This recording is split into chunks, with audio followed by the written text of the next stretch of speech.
traditionellen Gebeten beginnen. Diese Gebete, die natürlich verbinden Sie mich mit der Segenslinie, klar, euch hoffentlich auch. Und gleichzeitig haben die eine starke reinigende Wirkung. Also atmosphärisch, die bauen ein Feld auf. Ich kann mir das auch nicht genau erklären, ich leite es mir so her damit, dass die von so vielen Meisterinnen und Meistern schon gesprochen wurden und mit einer starken Kraft einhergehen. Und deswegen mache ich die auch ganz gerne vor Unterweisungen, weil das Feld sich dadurch verändert.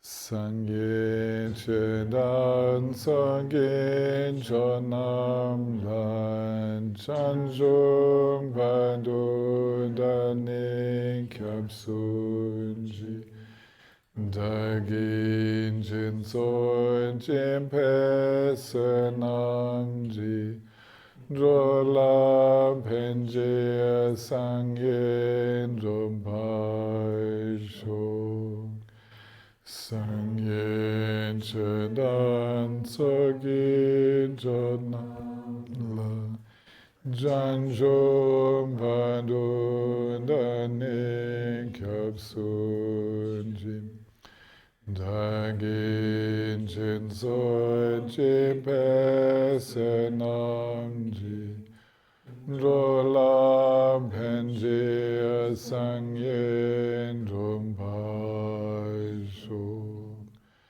Sangye Chedan Sangye Janam La Janjom Bandu Dani Kyapsunji Dagin Jin Son Jimpe Senamji Rolam Penje Sangye Rumpai Shong Sem Chantam Jan Devadan Devin Junan Demban Jujing Dunan Dan Dunan Jin Junan Jawan Junjin Dona Mempan Devanam Padam Indra Junjing Nirin Chandan Nidan Raventanam Chambola Nemban Junjin Sem Chantam Jan Devanam Devin Junan Demban Junjin Dunan Dan Dunan Jin Junan Jawan Junjin Dona Memba Devanam Banam Indravan Junjin Nirin Chandan Nidan Raventanam Chambola Nemban Junjin Sem Chantam Jan Devanan Devin Junan Demban Junjin Dunan Dan Dunan Jin Junan Ravan Junjin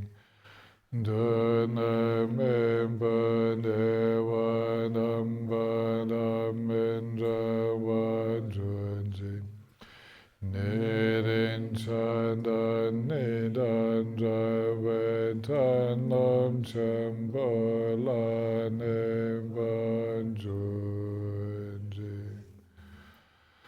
Pendan Savela Madam Ponchen Dangin Chiwon Benden Shunla Gaden Chambergon Jesunde Koson Toging Adrom Sandus Sangye. Ich fange meine Gebete nämlich sonst immer mit Palden-Zave an und dann kommt Sankirtan. Ist ja wunderbar. Wisst ihr, diese Gebete, die dienen auch dazu, das ist das Unausgesprochene, alle sichtbaren und unsichtbaren Wesen einzuladen, dass sie sich alle willkommen fühlen. Ihr müsst euch vorstellen, dass im Bardo, im Zwischenzustand nach dem Tod, so einige unterwegs sind, die gerne erinnert werden möchten an ihre Praxis, die ganz neugierig zuhören, auch wenn es nur kurz ist und die dadurch tatsächlich eine Unterstützung bekommen, ihren Weg ins Licht weiterzugehen. Das ist eine Zusatzbedeutung von diesen Gebeten. Okay, gehen wir zurück zu unseren Ausführungen, diesen ganz grundlegenden Ausführungen über die Einsichtsmeditation, die uns schon so weit geführt haben, man kann sich gar nicht vorstellen, geht es jetzt irgendwie noch weiter? Wir sind doch irgendwie schon so weit gegangen, wie es überhaupt möglich ist. Und ja, ich weiß auch nicht, ich find, man braucht nicht weiterzugehen, wir brauchen das eigentlich nur immer wieder zuzulassen und zu stabilisieren. Wir kommen jetzt im Text zu einem Kapitel, das hat die Überschrift die Vipassana-Sicht entwickeln. Und da gibt es verschiedene Methoden, die Sicht zu etablieren. Und dann kommen so Ausführungen zur Chittamatra und Yogacara-Schule, zur Madhyamika-Schule und den Untergruppierungen da. Ich war zum Svatrantika Madhyamika, zum Prasangika Madhyamika. Und wenn wir das können wir alles überblättern. Das habe ich alles schon erklärt mal. Und das können wir überspringen. Und wir gehen direkt dorthin, wo es heißt, wie die Sicht in dieser Tradition etabliert wird. Ja, könnt ihr das finden? Müsst ihr 1,5 Seiten weiterblättern. Das allgemeine Vorgehen bedeutet, dass wir die 2 Arten von Nicht-Selbst meditieren. Und dann wird erklärt, warum es notwendig ist, das Nicht-Selbst zu meditieren. Haben wir auch schon alles durchgemacht. Brauchen wir uns gar nicht anzugucken. Bin jetzt nicht dabei, viel zu erklären. Jetzt gehen wir ja in die Anwendung.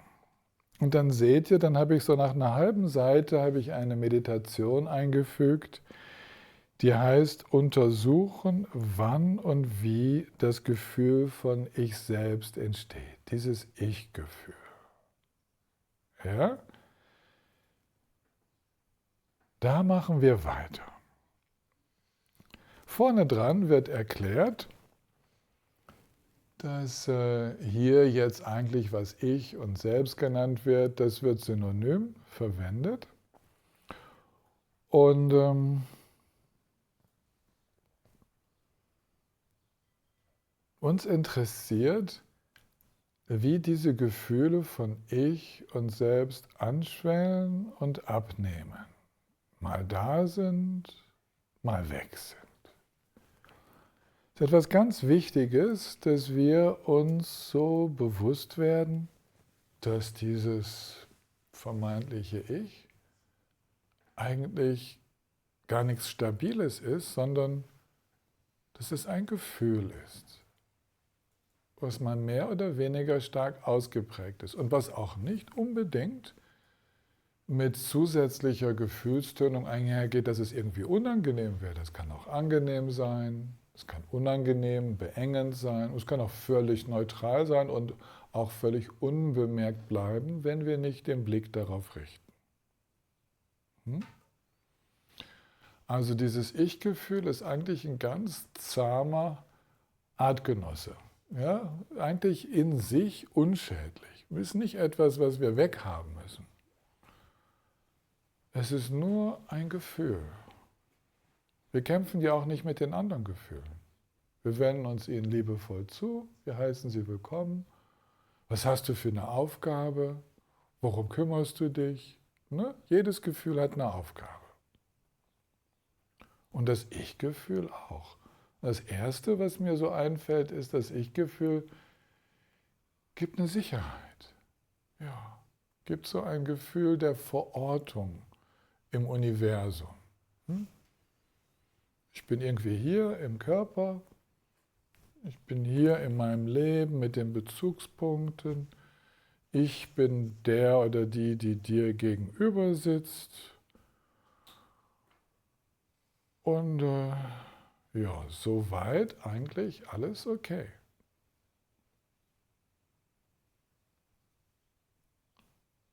Gegen dieses Gefühl von Sicherheit und Verortung haben wir nichts einzuwenden, oder? Das ist doch ganz hilfreich.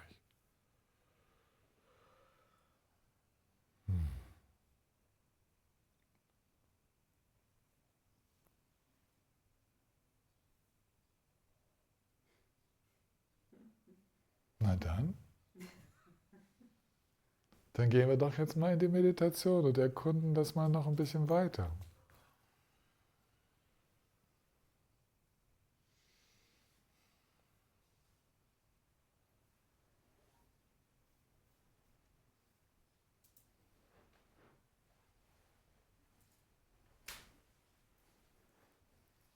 Macht euch so das Sitzen einigermaßen angenehm.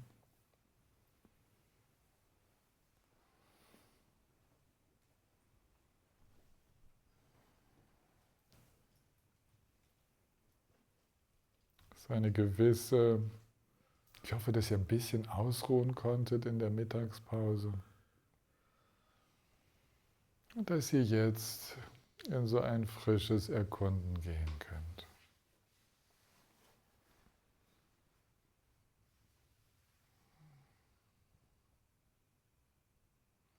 Wenn ich euch anspreche, hey du, und euch angucke, hey du, was passiert? Ich? Meinst du mich? Hey du. Spürt mal, wie das sich anfühlt, wenn ihr das auf euch bezieht. Hey du.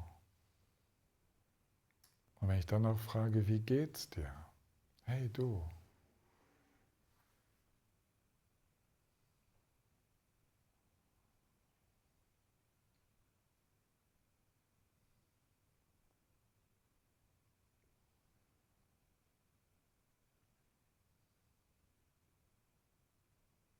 Stellt euch vor, ihr werdet direkt so angesprochen.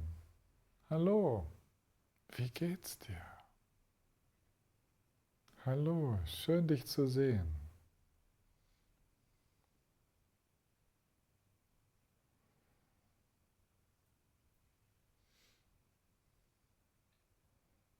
Oder? Hallo, schon wieder da?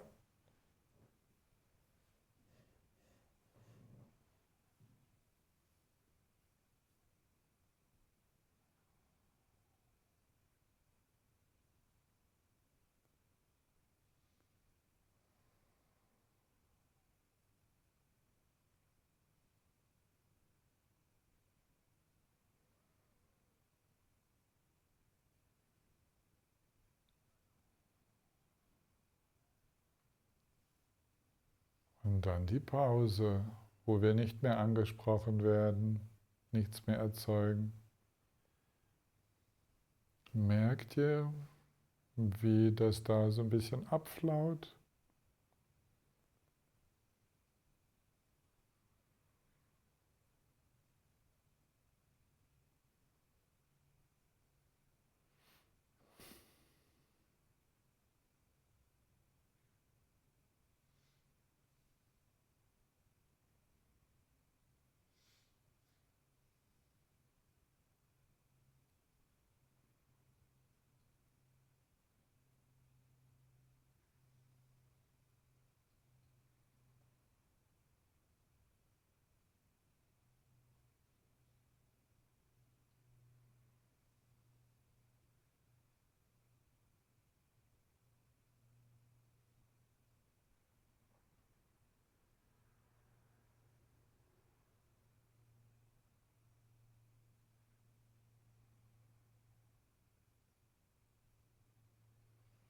Lasst uns auf unserer Entdeckungsreise mal ein wenig durch den Körper gehen, die Körperempfindungen aufspüren.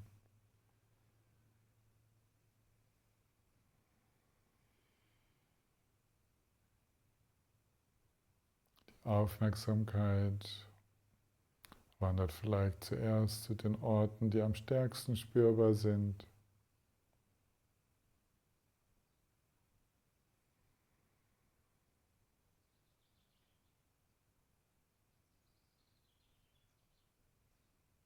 Und dann gehen wir auch dort mit der Aufmerksamkeit, wo wir wenig spüren zunächst.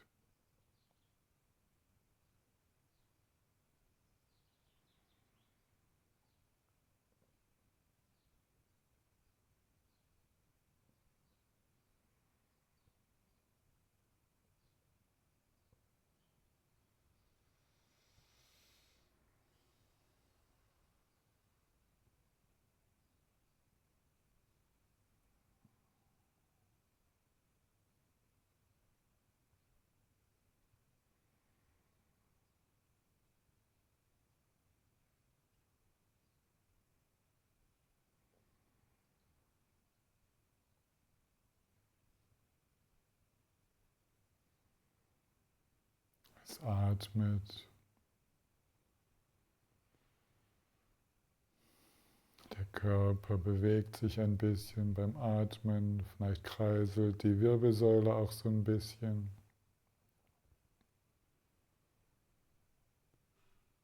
Die Bauchdecke bewegt sich vermutlich.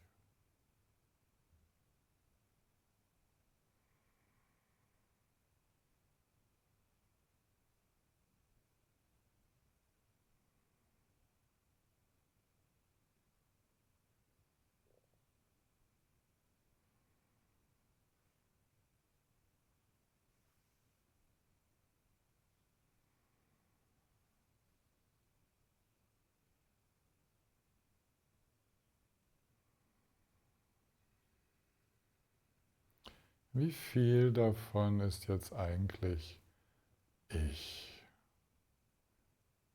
Also wenn jetzt jemand kommt und mich kneift. Hey, du tust mir weh, würden wir so normalerweise sagen. Für ein Kind zum Beispiel, wenn uns ein Kind kneift. Hey, du tust mir weh. Das Typische, was Erwachsene sagen, um dem Kind beizubringen, was da passiert.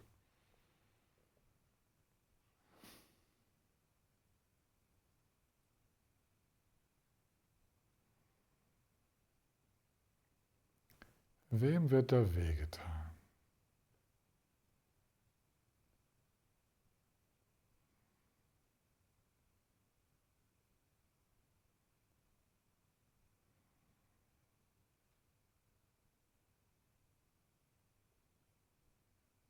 Braucht es ein Ich, um zu sitzen? Um das alles zu spüren?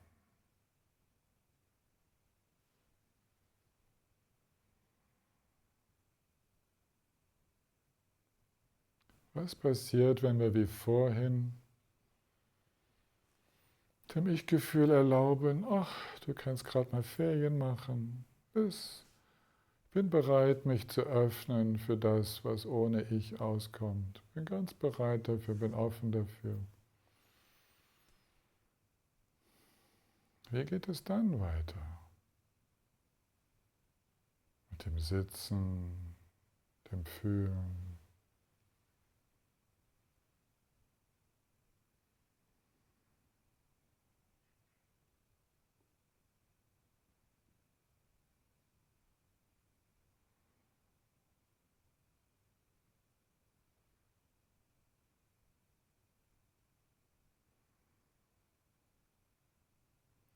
Schaut mal, ob ihr das innerlich abbilden könnt. So, ich öffne mich der Dimension, die auch ohne ein Ich sitzen kann. Schaut mal, ob da irgendwas passiert.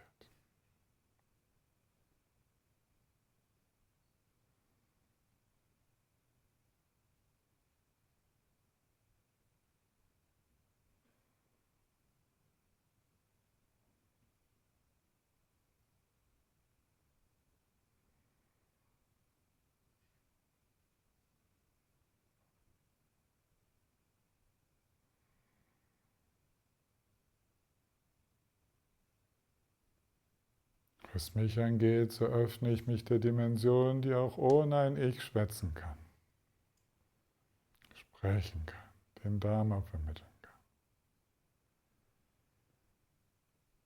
Was passiert?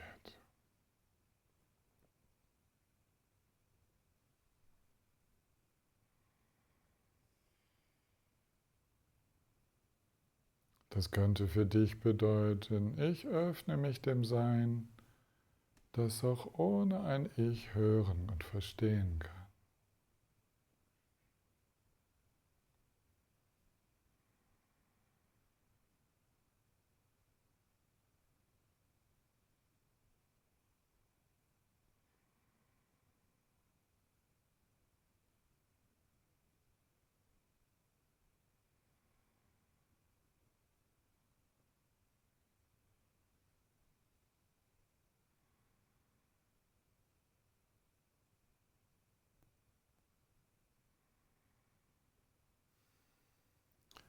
Was passiert? Sind wir dann weniger vor Ort, weniger zu Hause?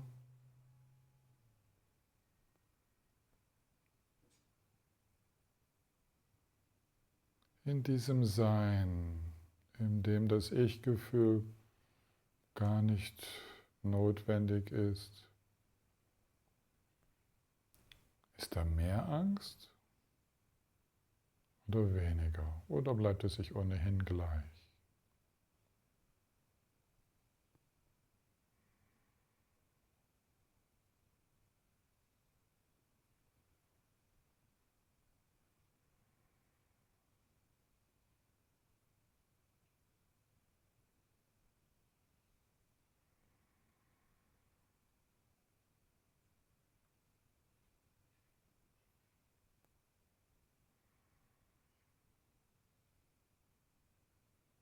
Stellt euch mal vor, es gibt auch viele Menschen, vielleicht gehören wir ja auch dazu, die sich Zukunftssorgen machen.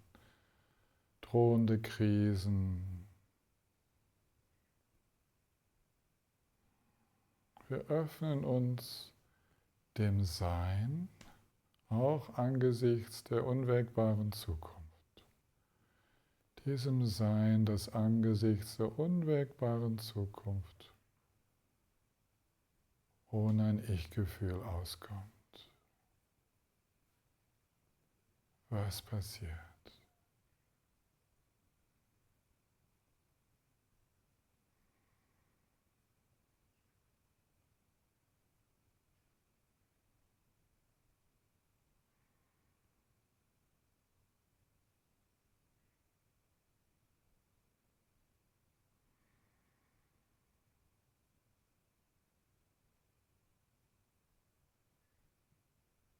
Einige von euch, die jetzt gerade zuhören, dürften an ziemlich herausfordernden Erkrankungen und Symptomen leiden. Das wäre so ganz aktuell dann die Möglichkeit, wie ist es mit diesen Schmerzen, diesen Herausforderungen zu sein?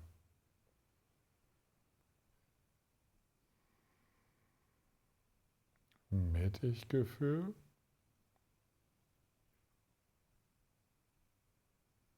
und in der Dimension, die auch ohne auskommt.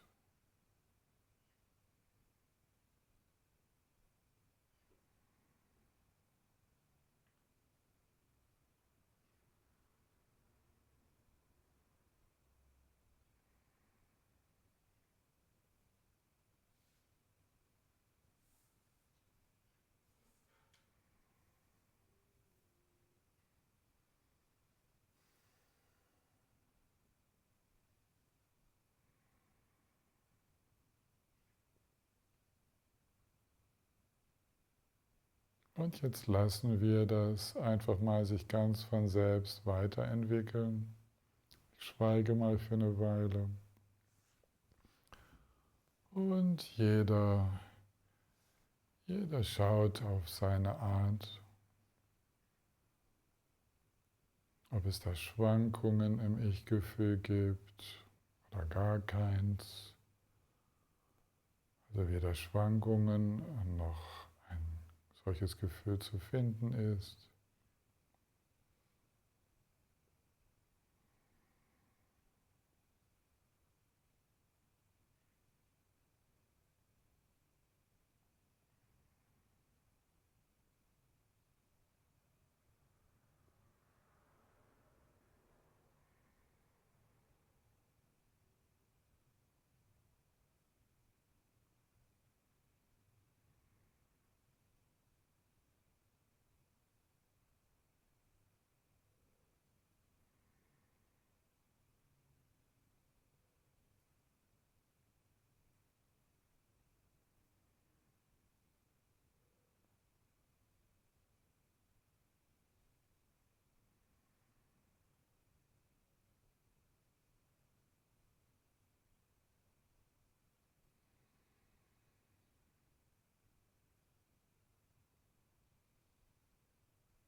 Vielen, vielen Dank. Ich kann das mit diesen kurzen Meditationsanleitungen nur andeuten. Das ist so ein ganzer Prozess, ja. Ich will mal etwas wagen, was ihr so nicht in den Büchern findet. Es gibt ein ganz normales, gesundes Ich-Gefühl. Damit ist eigentlich gar nichts verkehrt. Ne? Würde ich mal so behaupten. Ganz gesund. Wir kümmern uns im Dharma sowieso nur darum, wo Dukkha entsteht, Anspannung. Also wenn ich hier aus dem Haus gehe und angesprochen werde als Tillmann oder Herr Borkhardt oder was auch immer, dann ist gut, wenn ich mich angesprochen fühle. Ja? Das ist irgendwie schon, ja, dass ich nicht irgendwie so rumlaufe, als wäre ich hier Luft und da gibt es niemanden. So, ne? Das ist schon richtig, dass ich mich dann angesprochen werde. Also hallo, wie geht's dir? Ja, alles bestens. Und mit dem Bau geht es auch gut voran und so weiter. Ne? Ja, also angesprochen und Antwort. Ganz normal. Erzeugt ja kein Dukkha. Ne? Wann würde es Dukkha erzeugen? Also wann würde es Stress erzeugen? Wenn ich frühere Erfahrungen in mir trage, wo ich zusammenzucke, jedes Mal, wenn ich angesprochen werde. Weil das früher sehr schmerzhaft war. Es folgten Situationen, wo ich bloßgestellt wurde, wo ich Dinge falsch gemacht habe, und. Also ich verknüpfe dieses ganz Normale, verknüpfe ich mit früheren schmerzhaften Erfahrungen. Das zum Beispiel, da würde man sagen, ja, diese Verknüpfung, die tut nicht gut. Ja, es ist wichtig, diese Verknüpfung aufzulösen. Jetzt werde ich gerade nicht auf diese Art angesprochen. Wenn mich jemand kneift, ist ja ganz gut, wenn ich dann sage, hey, stopp mal. Oder da gibt es so eine Katze bei Freunden, die, wenn sie sich bei mir wohlfühlt, dann führt sie immer ihre Krallen aus. Ach, die könnte das auch mal sein lassen. Ja? Muss ja nicht sein.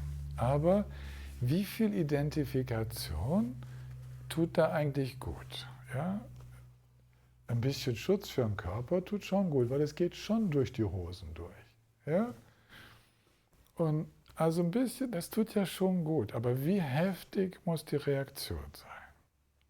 Und da kommen wir in den Bereich, so, wo es vielleicht mal gut täte, statt immer nur von die ganze Ich-Bezogenheit muss raus und da muss irgendwie was anderes her, mal einfach zu unterscheiden, wo beginnt dieser Geistesstrom, den ich nenne, wo beginnt der unter seiner eigenen Ich-Bezogenheit zu leiden?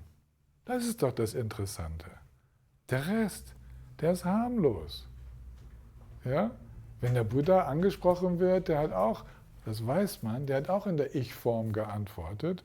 Der hat nicht vermieden, in der Ich-Form zu sprechen. Der hat schon gesagt, ja, ich komme morgen Mittag vorbei. Ja? So. Ganz normale Rede und ganz normale Ich-Bezogenheit, die es halt so braucht in der Kommunikation.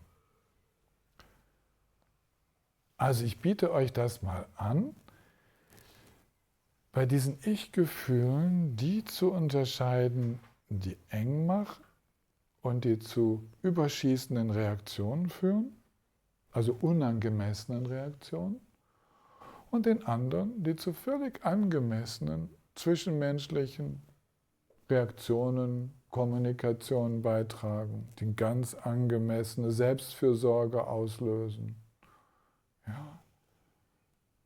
Aber wenn ich zum Beispiel jedes Mal, wenn ich hungrig werde, ganz, ganz unruhig werde und denke, ich kriege nicht genug, ja, weil das mit alten Mangelerfahrungen sich verknüpft, ja, dann ist das der Situation nicht ganz angemessen. Da gibt es was aufzulösen. Ja, da gibt es was aufzulösen, wo eine Fehlinterpretation stattfindet. Und eigentlich geht es nur darum.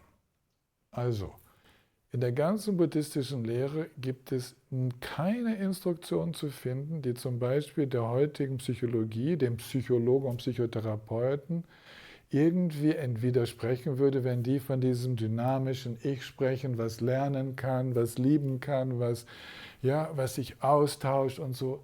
Niemand widerspricht. Genau das ist es. Ja? Genau das ist es, wo auch der Lernprozess des Erwachens stattfindet. Genau in diesem Feld.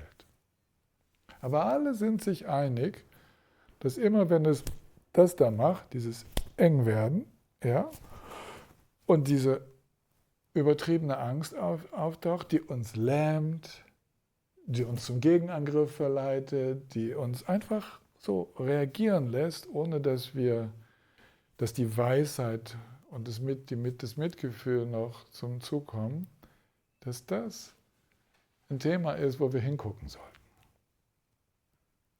Und dass dieses Thema, was die Schwierigkeiten verursacht, das hat man damals, vor 2500 Jahren, hat man so benannt als die Idee von einem stabilen, individuellen Ich, was sich bedroht fühlt,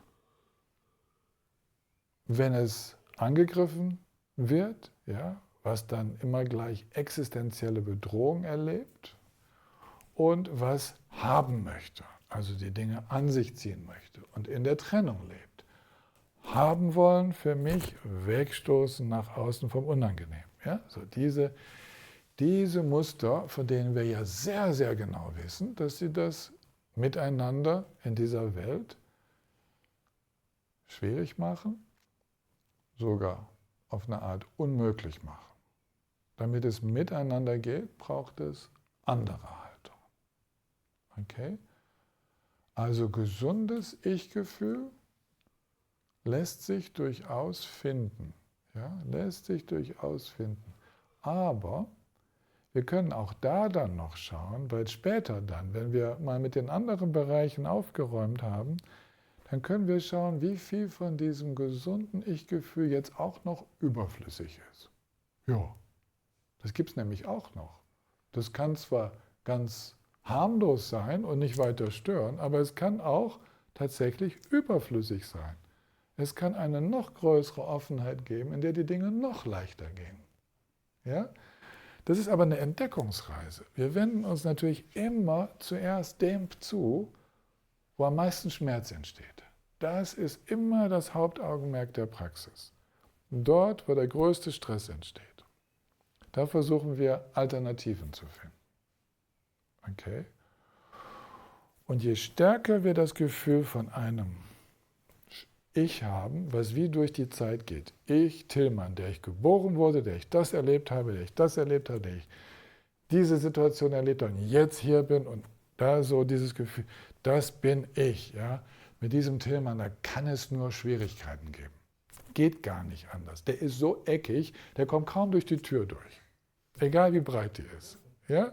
Das ist so fixe Vorstellung über, wie meine Welt ist und wie sie eigentlich sein sollte, damit ich glücklich bin. Schwer zu verhandeln. Ja? Wenig Geschmeidigkeit. Und den braucht man nur zu pieksen an den bekannten Triggerstellen und schon geht er hoch. Ja? So. Das sollten wir uns mal als erstes angucken. Ne? Das ist der Bereich, in dem wir natürlich zuerst Gewahrsein entwickeln.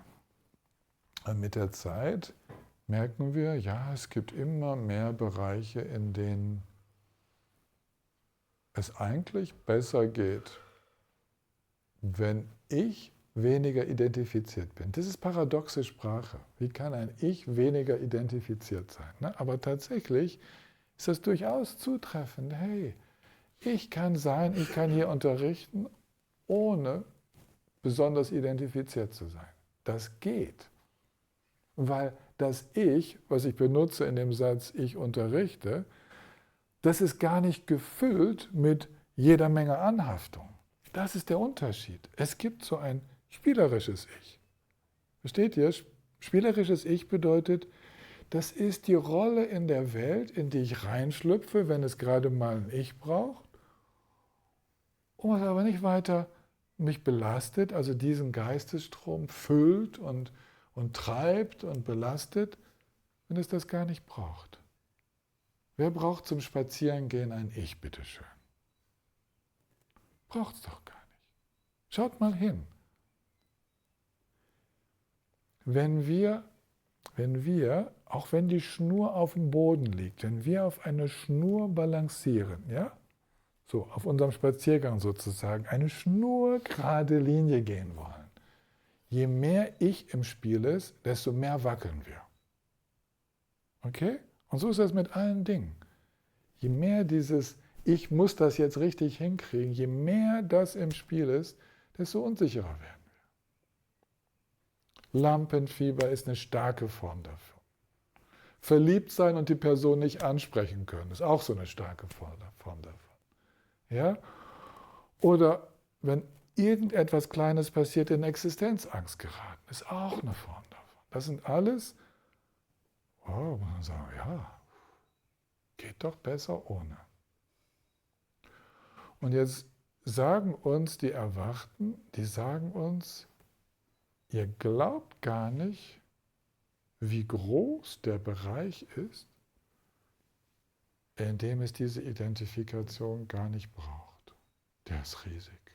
Bei einem Jobinterview, je weniger ihr identifiziert seid, desto besser seid ihr. Also, desto mehr zeigen sich die Qualitäten, die natürlichen Qualitäten. Das weiß jeder Coach, der Leute für Jobinterview vorbereitet. Eigentlich sollten sie es zumindest wissen. Ja?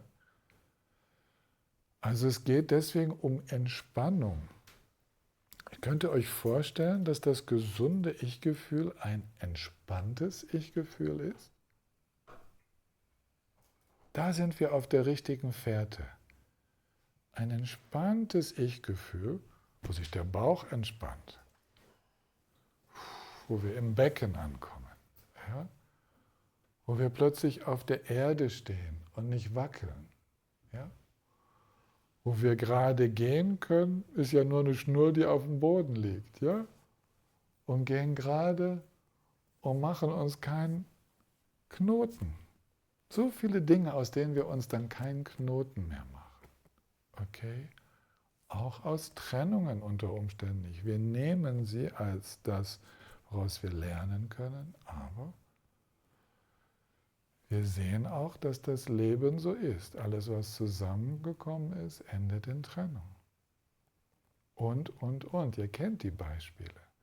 Also ich hoffe, ich konnte euch mit diesen Ausführungen ein bisschen helfen, das nuancierter zu sehen. Es geht nicht darum, irgendwie ein Ich abzuschaffen. Das hat es gar nie als solches gegeben, deswegen brauchen wir es auch nicht abzuschaffen. Es geht darum, ein allzu starkes, uns blockierendes Ich-Gefühl unter die Lupe zu nehmen und zu schauen, was denn diese Funktionen, sicher durch die Welt zu kommen, besser übernehmen kann. So, darum geht es eigentlich, ohne so viel Stress auszulösen. Und da haben wir ein großes Angebot an Qualitäten in uns. Wir haben all diese Qualitäten, die sich in uns zeigen, wenn wir entspannt sind. Das ist ein gangbarer Weg. Wir brauchen nicht gleich in die Non-Dualität, dieses kein Subjekt, kein Objekt, keine Trennung. Das ist sehr schön, darum werden wir werden uns natürlich darum bemühen, jetzt auch in diesen Einsichtsmeditationen das Zulassen. So wie ich vorhin sagte, es immer wieder mal zulassen, in dieses Sein einzutreten, wo es die Trennung nicht braucht.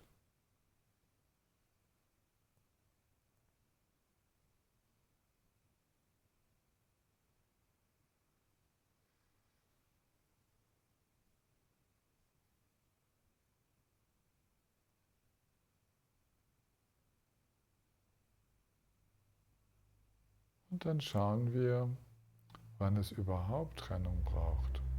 Vielleicht braucht es sie ja manchmal, auf jeden Fall braucht es manchmal Abgrenzung. Selbst Abgrenzung muss nicht aus einem Gefühl der Trennung heraus geschehen. Selbst wenn Abgrenzung notwendig ist, das muss nicht eine dauerhafte Trennung sein, sondern das ist eine Abgrenzung. Wir grenzen uns ab gegenüber etwas, was nicht gut tut, was gerade nicht passt. Und doch könnten wir offen bleiben. Wir könnten offen bleiben.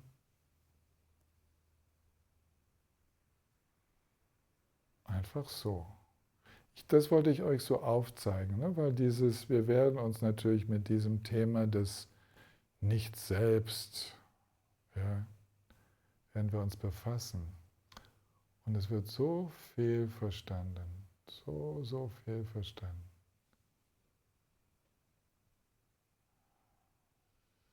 Ich würde da mit der modernen Psychologie gehen und von einem gesunden Ich sprechen, das dynamisch ist, seinen weiten inneren Raum hat, lernfähig, fein unterscheidend und wo alles von diesem Geschmack durchdrungen ist, des Nicht-Greifens. Ja, alles, wow, diese Geschmeidigkeit, diese anpassungsfähige, diese liebesfähige, so Grundqualität des Seins. Das könnten wir ein gesundes Ich nennen.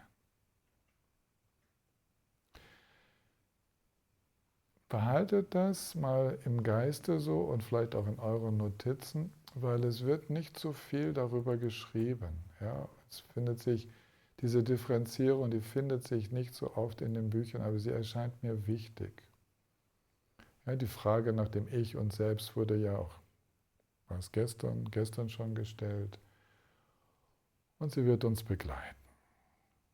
Und jetzt machen wir erstmal eine Viertelstunde Pause. Wir treffen uns um 3:55 wieder und gehen dann in die nächste Runde.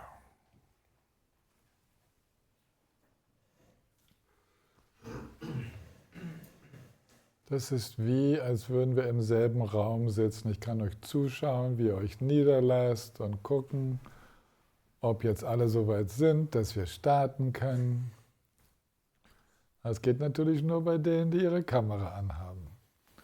Ich begrüße euch wieder für die zweite Runde heute Nachmittag.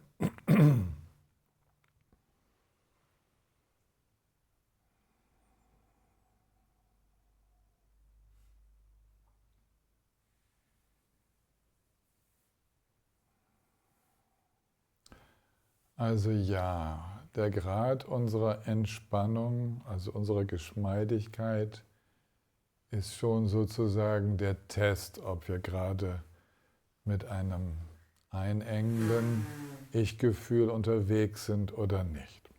Es ist aber nicht das allerletzt Entscheidende. Wir werden jetzt mit dem, was kommt, werden wir in die nicht so offenkundigen Bereiche von Dukkha vorstoßen. Ihr erinnert euch, wisst ihr, bei diesem Stress, da gibt es das offenkundige Leid, den offenkundigen Stress mit unangenehmen Erfahrungen. Da gibt es den ein wenig subtileren Stress bei angenehmeren Erfahrungen. Das ist vor allen Dingen unser Hadern mit der Vergänglichkeit, dass die angenehmen Erfahrungen nicht bleiben und durch andere, weniger angenehme ersetzt werden. Und tatsächlich kümmern sich diese Instruktionen zur Einsichtsmeditation, die kümmern sich nicht so sehr um diesen Bereich. Da heißt es dann einfach immer, schau in die Natur der Emotion. Ja? Braucht aber manchmal noch so ein bisschen Arbeit drumherum. Da braucht es drumherum eine Arbeit mit den Mustern, ein Annehmen und dann loslassen können, dann hineinschauen. So. In den meisten Instruktionen zur Natur des Seins geht es um diese dritte subtile Ebene von Anspannung, die Normalmensch gar nicht so mitbekommt. Das wird jetzt hier auf der nächsten Seite beschrieben als die Identifikation mit den Skandhas. Das hatten wir schon kurz gehabt. Aber ich werde euch plagen damit. Ein bisschen werde ich euch plagen. Wir müssen dahin durch und ich könnte den kurzen Weg nehmen oder den längeren Weg. Ich habe mich für den längeren Weg entschieden, weil da in der Tiefe die existenzielle Angst sitzt.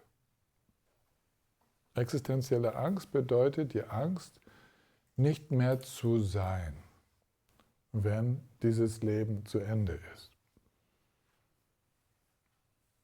Wer bin ich, wenn ich nicht denke? So, diese Frage. Ja? Wer bin ich, wenn ich nichts fühle?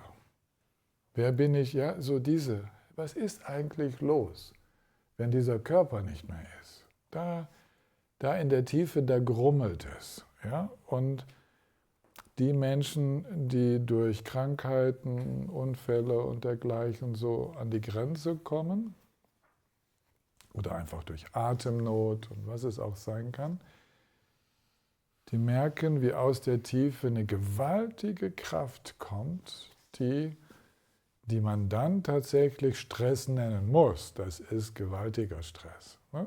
Der eintritt, wenn wir unser Leben für bedroht halten. Weil wir die Natur des Seins nicht so weit erkannt haben,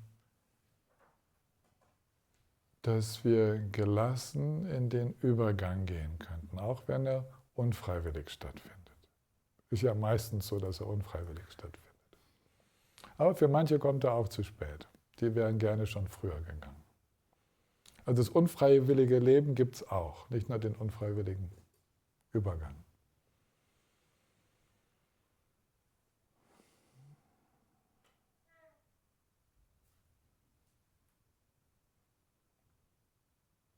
Und wie gesagt, für viele kommen diese Instruktionen zum darunterliegenden Leid und dessen Auflösung ein bisschen zu früh. Eigentlich ist erstmal Arbeit notwendig mit den so offenkundigen Verstrickungen, mit dem Unangenehmen und dem Angenehmen. Ja? Das nicht haben wollen und haben wollen von dem, was dann so ganz offenkundig bei uns auslöst, dass wir ärgerlich werden oder anhaftend, besitzergreifend, so. Ne?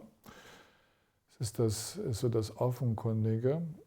Und da gibt es viele Methoden, viele Wege. Und der Buddha Dharma hat sich darin spezialisiert oder darauf spezialisiert,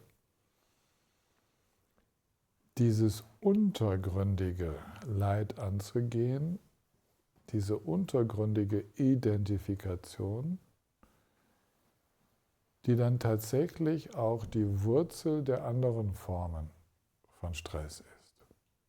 Ja, die sind verbunden miteinander. Das hat eine gemeinsame Wurzel. Und die klassische Darstellung, da sind wir völlig eins mit der Theravada-Tradition, ist, sich das mal anzuschauen, wie denn das mit den Skandhas, mit den Daseinsfaktoren ist, Aggregaten. Ich rufe euch das nochmal in Erinnerung. Die erste Unterweisung zu diesen Aggregaten, so wie sie aufgezeichnet wurde, übertragen wurde, das war eine Situation, wo der Buddha im Wald saß und von jemandem, der von außerhalb kam, gefragt wurde, Buddha, man hört von dir, sagt so Dinge wie, als würde es kein Atman geben, kein Selbst. Wie ist das mit dem Ich und dem Selbst? Ne? Und dann sagt der Buddha, das mit dem Ich und dem Selbst ist so wie mit dem Holzstoß da drüben. Da lagen so aufgeschichtete Holzscheite. Ja? So wie bei uns Holzscheite aufgeschichtet sind. Und das nennt man dann einen Holzstoß. Oder, ja, so. Und das Sanskrit-Wort oder Pali-Wort für Haufen heißt Kanda, Skanda auf Sanskrit. Und Pungpo auf Tibetisch heißt einfach Haufen.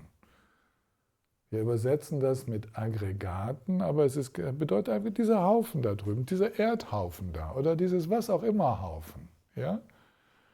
Also hier wir, sagt der Buddha zu diesem Fragesteller, wir sind eigentlich so ein Haufen, wie der Haufen da drüben. Und das ist ganz einfach so. Wir können diese ganz erdnahe Sprache sprechen. Wir sind aus lauter Teilen zusammengesetzt. Und wenn du jetzt da drüben auf den Haufen schaust, dann siehst du mehrere Holzscheite. Und wenn du die Holzscheite auch noch anschaust, dann lassen die sich in Fasern aufteilen, in Holzfasern. Und wenn du die Holzfasern die anschaust, dann lassen die sich auch noch weiter zerpflücken. Da gibt es gar nichts Festes drin zu finden, obwohl das für uns ein ganz klarer Haufen Holz ist. Und so sei das auch mit dem, was wir mich nennen, ich. Da bedeuten wir ja auf den Körper und meinen damit auch die ganzen Prozesse, die mich ausmachen. Also das Wahrnehmen all der verschiedenen Formen des Fühlens im Körper, des Sehens, des Hörens, des Riechens, des Schmeckens und des Denkens. All diese Formen, Rupa, die Formen. Und die werden wir uns angucken. Und dann gibt es noch den ganzen Bereich meiner Empfindungen, was ich mag und was ich nicht mag, was ich angenehm finde und nicht. Ja, so das, wo wir uns hingezogen fühlen, wo wir uns weghalten von, so, das macht mich ja auch sehr stark aus. Das macht Mode aus, ja? Das macht meinen Stil aus. Ja? Das ist das, womit ich mich identifiziere. Manche Leute halten sich ja für den oder diejenige, die diese Art Farbe liebt oder diese Art Hosen trägt oder was auch immer, diese Art iPhone rumschleppt und was auch immer. Was wir angenehm finden und unangenehm, womit wir uns identifizieren. Mein Stil, der Wein, den ich trinke, die Blumen, die ich mag, die Hunde, die ich mag, was auch immer. Mein Typ Mann, mein Typ Frau, ja, alles angenehm, unangenehm. Oh, meine Güte, ganz schön viel, mit dem wir uns da identifizieren. Wenn ich einen Pickel auf der Nase habe, unangenehm. Identifikation mit Erscheinung, unangenehm. Ja? Dann drittes Skandha, Unterscheidungen. Das Unterscheiden bedeutet, eins vom anderen differenzieren zu können. Da kommen all meine Erfahrungen rein, alles, was mir hilft, in der Welt mich zurechtzufinden, alles, was dazu beiträgt, mich in der Welt irgendwie zu orientieren. Meine Fähigkeit, das eine vom anderen zu unterscheiden. Guter Mensch, schlechter Mensch, richtiger Weg, falscher Weg. Ja? Das ist ein Baum, das ist kein Baum. Ja? Und so weiter. Alles unterscheiden. Das ist ein Mann, das ist eine Frau. Und. Ja? Das kann man essen, das kann man nicht essen. Alles Wissen gehört dazu. Unser unendliches Wissen. Wir haben so viel Wissen in verschiedensten Bereichen. Wissen über die verschiedenen Lebensweisen. Das gehört alles zum dritten Skandha, unterscheiden. Zu wissen und nicht zu wissen und genau zu wissen, noch genauer zu wissen und noch genauer ein Experte zu sein, ja, eine Expertin. Damit identifizieren wir uns. Wir identifizieren uns übrigens auch mit unserer Unwissenheit. Nö, und will ich auch gar nicht wissen. Und ja, gehört auch alles. Wir machen den Unterschied. Die anderen wollen alle immer wissen, ich will nicht wissen. Das ist der Unterschied. Damit identifizieren wir uns. Okay? Also, wenn ich schon nicht der Schlauste sein kann, bin ich der Dümmste. So, ganz einfach. Unterscheiden. Hauptsache Unterschied. Hauptsache, man verwechselt mich nicht. Dann haben wir die ganzen weiteren Gestaltungen. Diese beiden letzten gehören auch schon zu den Gestaltungen. Alles, was wir mit unseren wunderbaren Qualitäten gestalten und was wir mit unseren nicht so heilsamen Emotionen gestalten. Oh, jede Menge. Also erstmal gehört zu den Gestaltungen schon mal die Fähigkeit, aufmerksam zu sein. Und damit identifizieren wir uns. Ich kann mich nicht konzentrieren. Ich kann mich super gut konzentrieren. Ja, so. Und du und ich und okay, die Identifikation, die sitzt schon in diesen grundlegenden Funktionen. Ich kann ganz aufmerksam, unabgelenkt verweilen. Ich kann das nicht. Ich bin ein ADHS-Typ. Ja? Identifikation. Und dann geht es rein in die heilsamen geistigen Gestaltungen. Also, ich nenne jetzt mal andere Worte als die klassischen im Abhidharma, die sind aber damit gemeint. Ich identifiziere mich mit meiner Freigebigkeit, mit meiner Liebesfähigkeit, mit meinem Mitgefühl, mit meinem Gleichmut, mit meiner Gelassenheit, mit all die wunderbaren Eigenschaften des Geistes. Dieser clevere Geist, der so viel verstehen kann und. Heilsame Gestaltungen, die eigentlich viel Gutes bewirken, aber mit Identifikation besetzt sind. Also selbst die wunderbaren Qualitäten unseres Seins, schwupps, sind besetzt. Ich ist mein.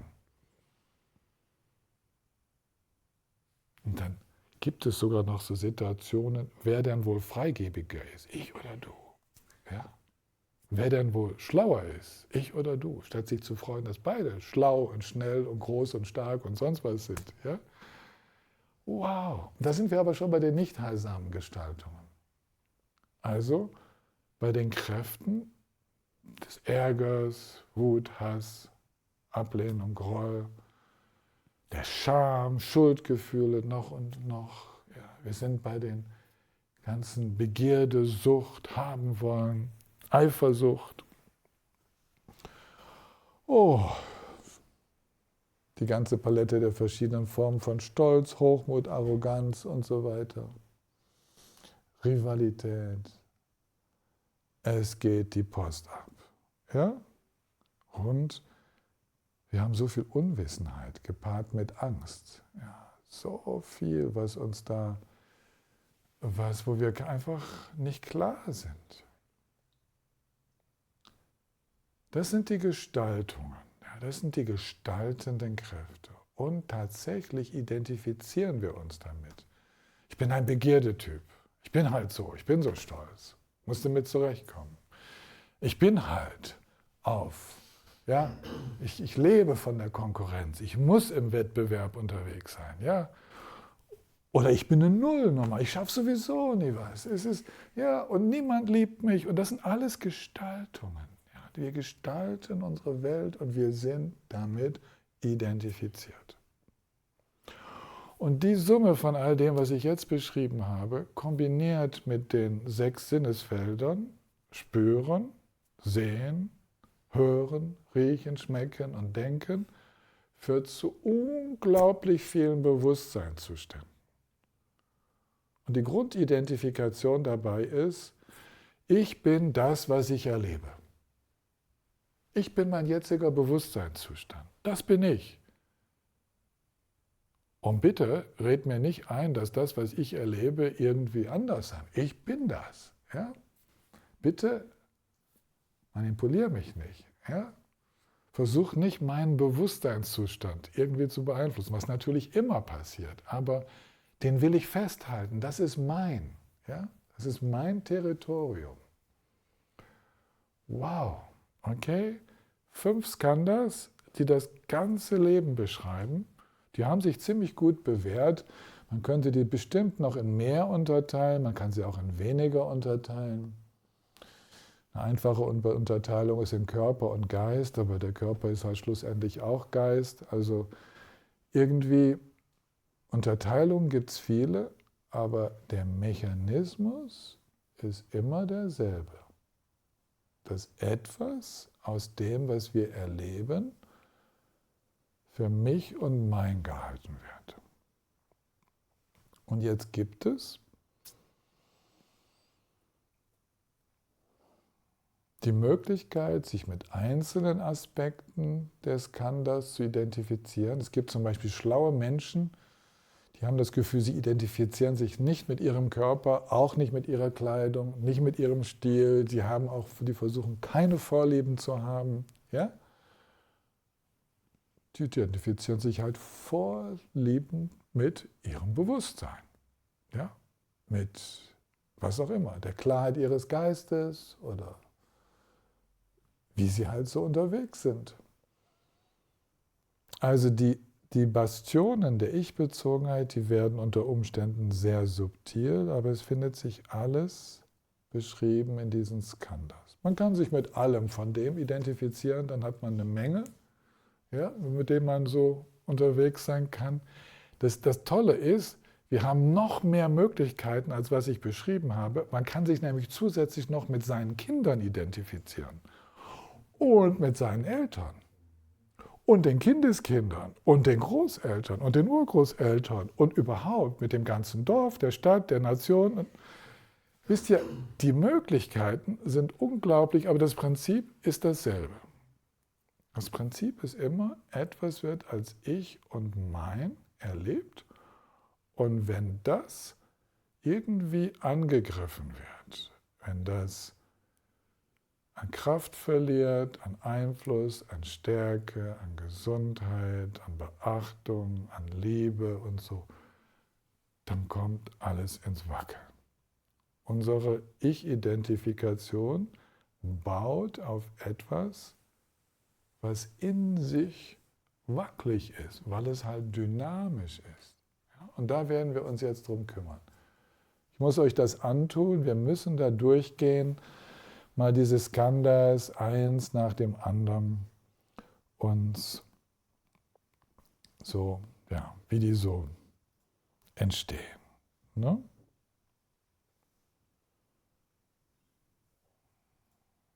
Also, macht euch bereit. Das war die lange Vorrede für eine Serie von Meditationen.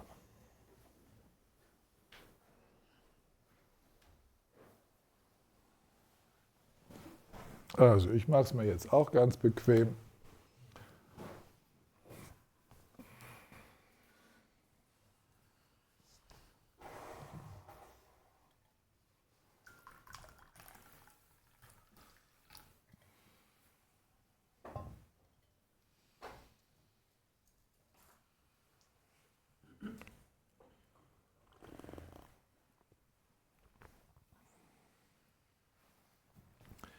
Wir machen das aber auf die gnädige Art, okay? Also, wir brauchen nicht zu vergessen, dass wir die große Mutter sind, dass wir Prajnaparamita sind. Das brauchen wir nicht zu vergessen. Wir dürfen das sehr spielerisch angehen.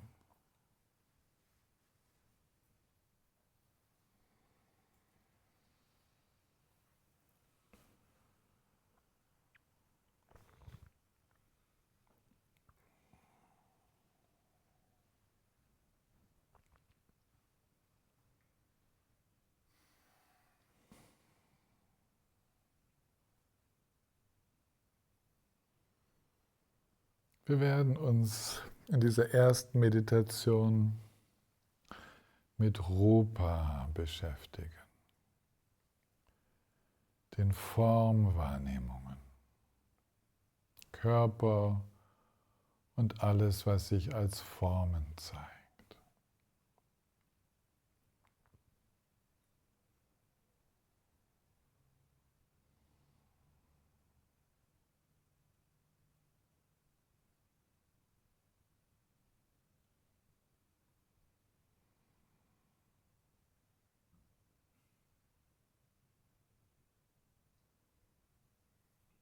Wir spüren ja schon unseren Körper.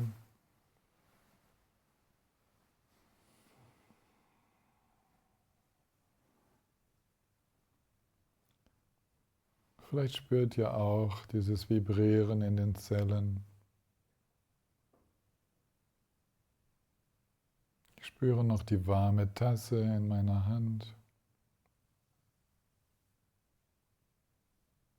Wir spüren Temperaturunterschiede, Druckunterschiede, Bewegung und Stille.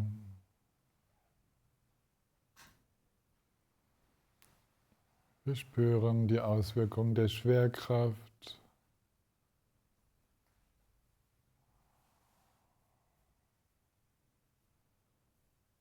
vielleicht das subtile Balance erhalten.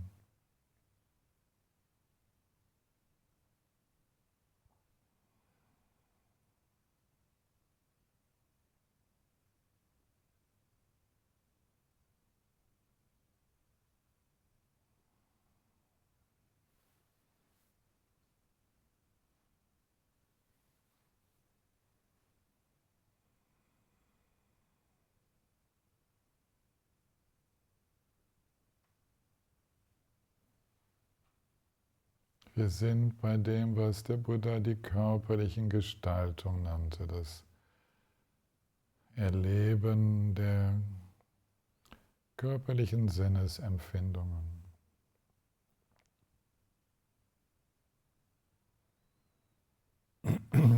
So einer von den vielen Holzblöcken auf dem Haufen. In sich eine solche Vielfalt von Empfindungen.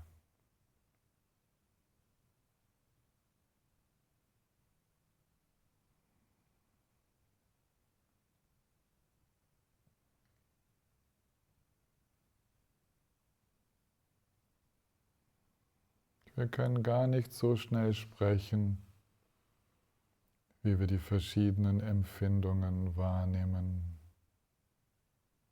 und deren subtile Veränderungen.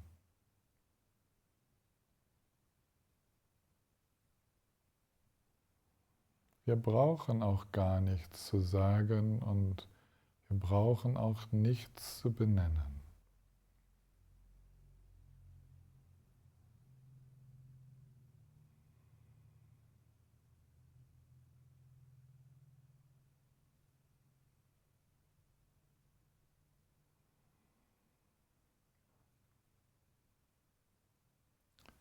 Wir üben uns darin, dass es einfach zu diesem körperlichen Erleben kommt. Wir öffnen uns für ein Erleben, in dem es gar nicht notwendig ist, in den Kategorien von Ich und Mein unterwegs zu sein.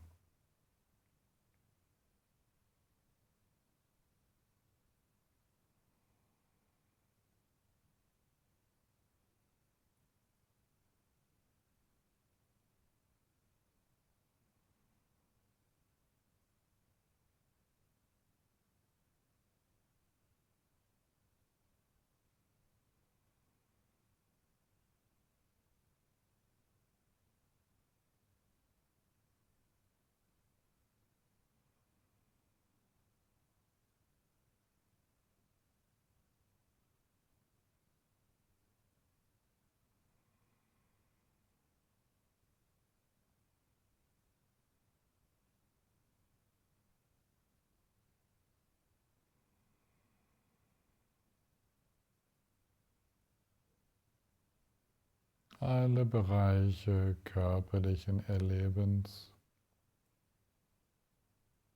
sind erfüllt von diesem warmen, liebevollen Gewahrsein, das nach nichts greift, nichts ablehnt, einfach nur wahrnimmt.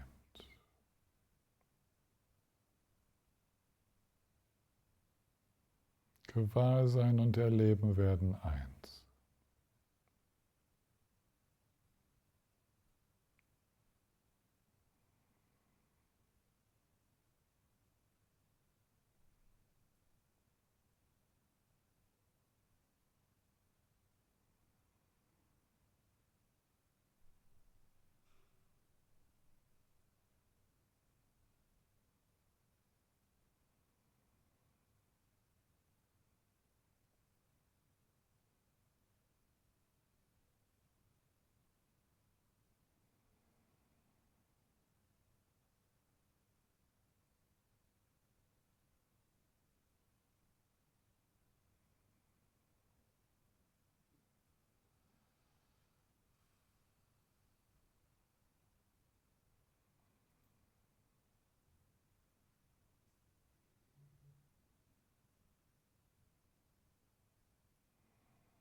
Wie fühlt sich das an, wenn die große Mutter in ihrem erwachten Gewahrsein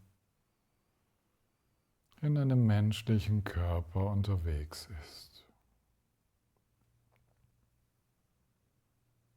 Wie fühlt sich das an,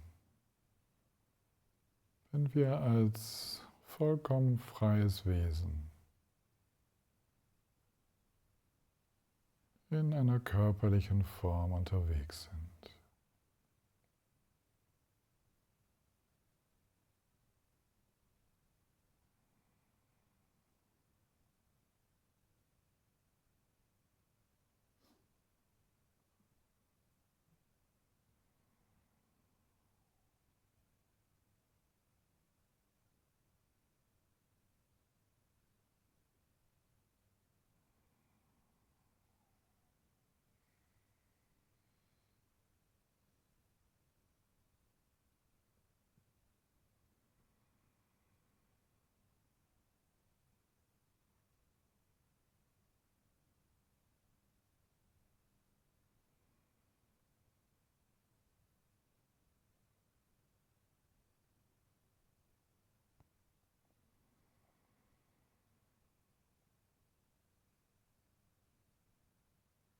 Offenes, fließendes Gewahrsein, tief entspannt.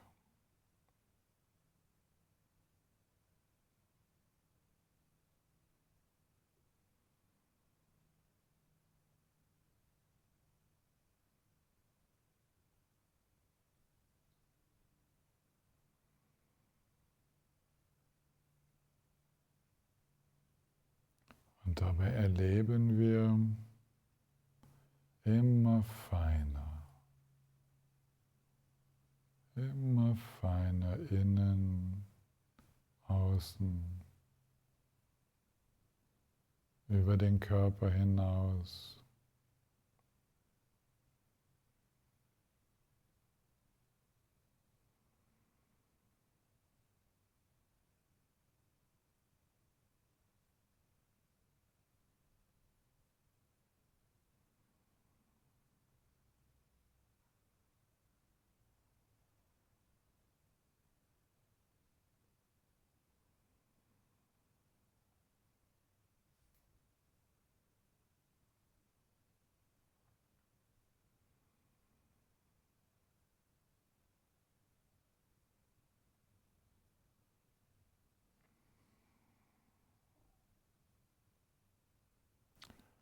Wir als Meditierende lassen das einfach zu.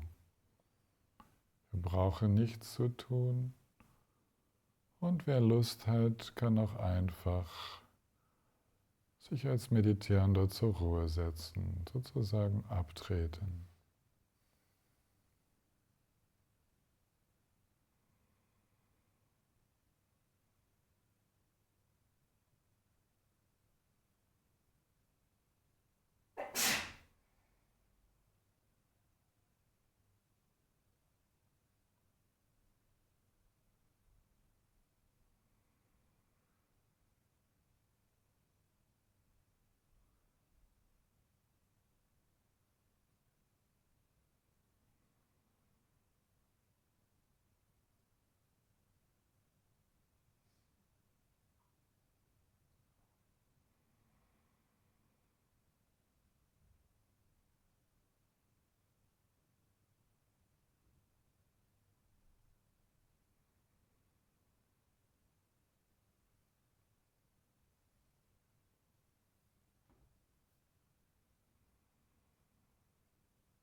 Eine unendliche Vielfalt körperlicher Empfindungen.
Wir werden jetzt gleich wieder ein wenig mehr ins Hören kommen. Ich werde noch ein paar Dinge sagen.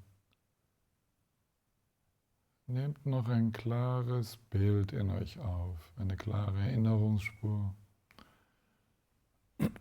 Wie gelöst es sich anfühlen kann. So einfach im Erleben körperlicher Empfindungen aufzugehen.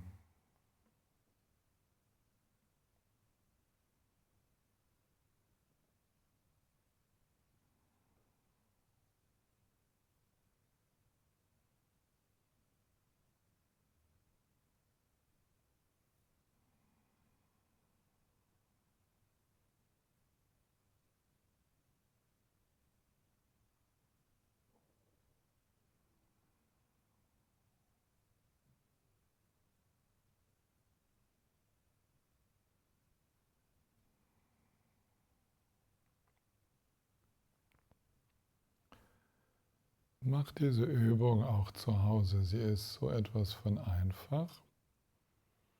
Ich sage jetzt noch ein paar Worte dazu. Bei so vielen Menschen, wie wir gerade sind, bleibt es gar nicht aus, dass einige von uns jetzt gerade diese Übung mit Schmerzen gemacht haben. Es bleibt gar nicht aus. Es liegt in der menschlichen Natur, dass der Körper nicht einfach nur angenehm ist.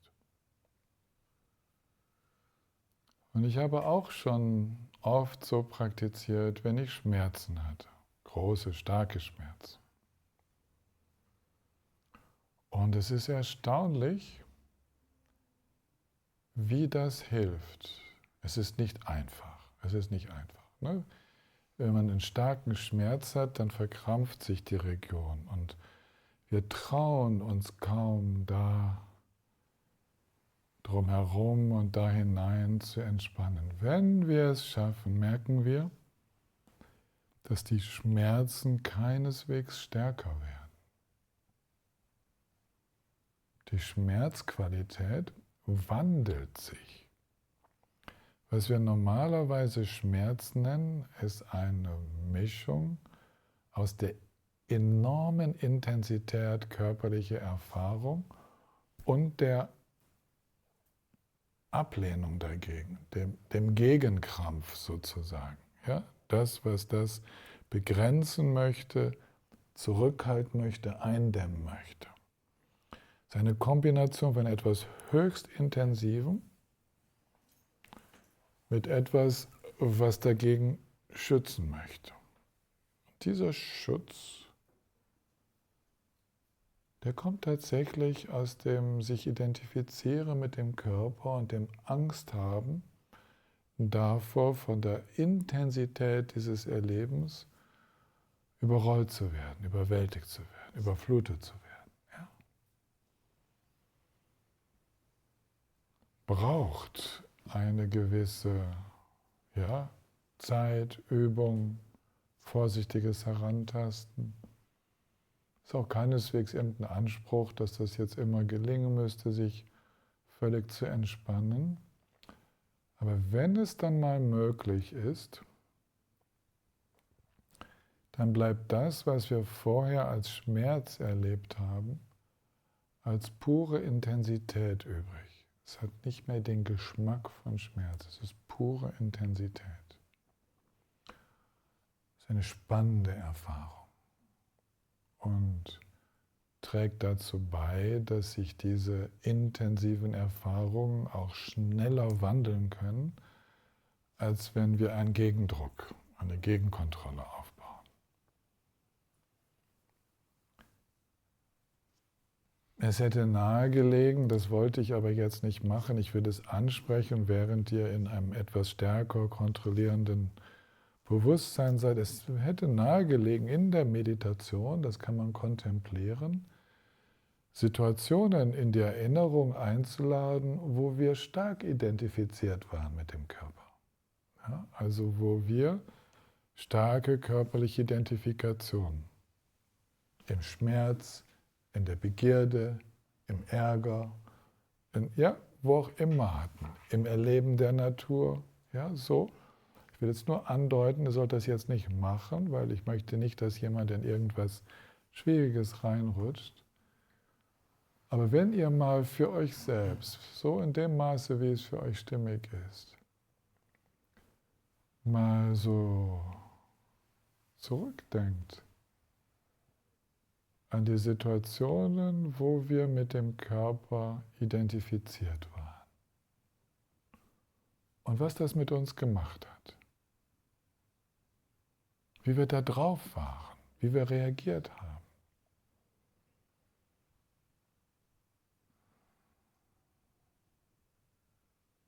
Und setzt auch da wieder ein, dieses Unterscheiden zwischen einer eventuell gesunden Identifikation mit dem Körper, die ihr keineswegs auflösen wollt, und dem Grad an Identifikation, wo ihr merkt, oh, ja, ich bin bereit. Oh, ich bin bereit. Ja, ich bin wirklich bereit. Ich bin ja sowas von bereit, in einen Bereich hineinzugehen, mich in solchen Situationen nicht mehr mit dem Körper zu identifizieren. Ich bin echt bereit, mal auf Spaziergänge zu gehen oder mal joggen zu gehen, ohne in diese Identifikation reinzuschlüpfen. Immer wenn ich sie spüre, wieder möglichst zu entspannen. Oder beim Meditieren. Ich bin echt bereit, das beim Meditieren, beim stillen Sitzen meine ich, das mal auszuprobieren.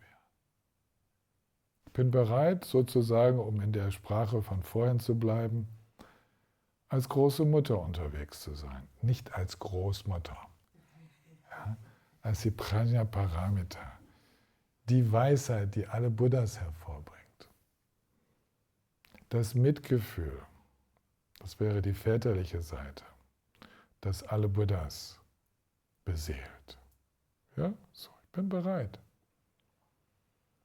Lasst euch also darauf ein, so, damit mal zu experimentieren. Jetzt machen wir wieder eine Pause und dann gehen wir ins Hören, ins Sehen, da kommt noch was. Okay? Wir machen es gründlicher als sonst auch schon. Pausen sind eine Viertelstunde, es geht um 5:05 weiter. Auf geht's. In den Lehrreden der Tradition zu diesem Thema, da heißt es dann immer noch, wie um uns mit der Nase noch drauf zu stupsen, so in diesen Prozessen, jetzt in diesen Körperwahrnehmungen, da ist kein Selbst, kein Ich zu finden und so weiter. Ja? Es wird immer wieder betont, den Körper als einfach Körper zu sehen, nicht als mein Körper. Und. Aber das ist etwas, was uns eigentlich ziemlich von selbst klar wird. Ich möchte es einmal erwähnt haben, jetzt bei den anderen, für die anderen Erfahrungen geht es genauso. Wenn wir häufig so still werden und einfach so sind, dann wird es offenkundig, dass dieses ganze Erleben, was da stattfindet, das körperliche Erleben und auch alles, was jetzt noch kommt, dass das niemanden braucht, der ihm sagt, jetzt finde mal statt. Jetzt möchte ich gerne, dass körperliches Erleben stattfindet. Das findet einfach statt. Das wird wahrgenommen, wenn die Aufmerksamkeit in diese Bereiche geht. Es findet auch statt, wenn wir der Aufmerksamkeit nicht sagen, du musst dahin gehen, bloß ist dieser Geistesstrom mit etwas anderem beschäftigt. Dann findet halt das dort stärker im Bewusstsein statt, während unbewusst wir den Körper doch noch wahrnehmen. Und so ist es in allen Bereichen. Wir finden durch häufiges Stillwerden heraus, dass es überhaupt niemanden braucht, damit diese Prozesse stattfinden.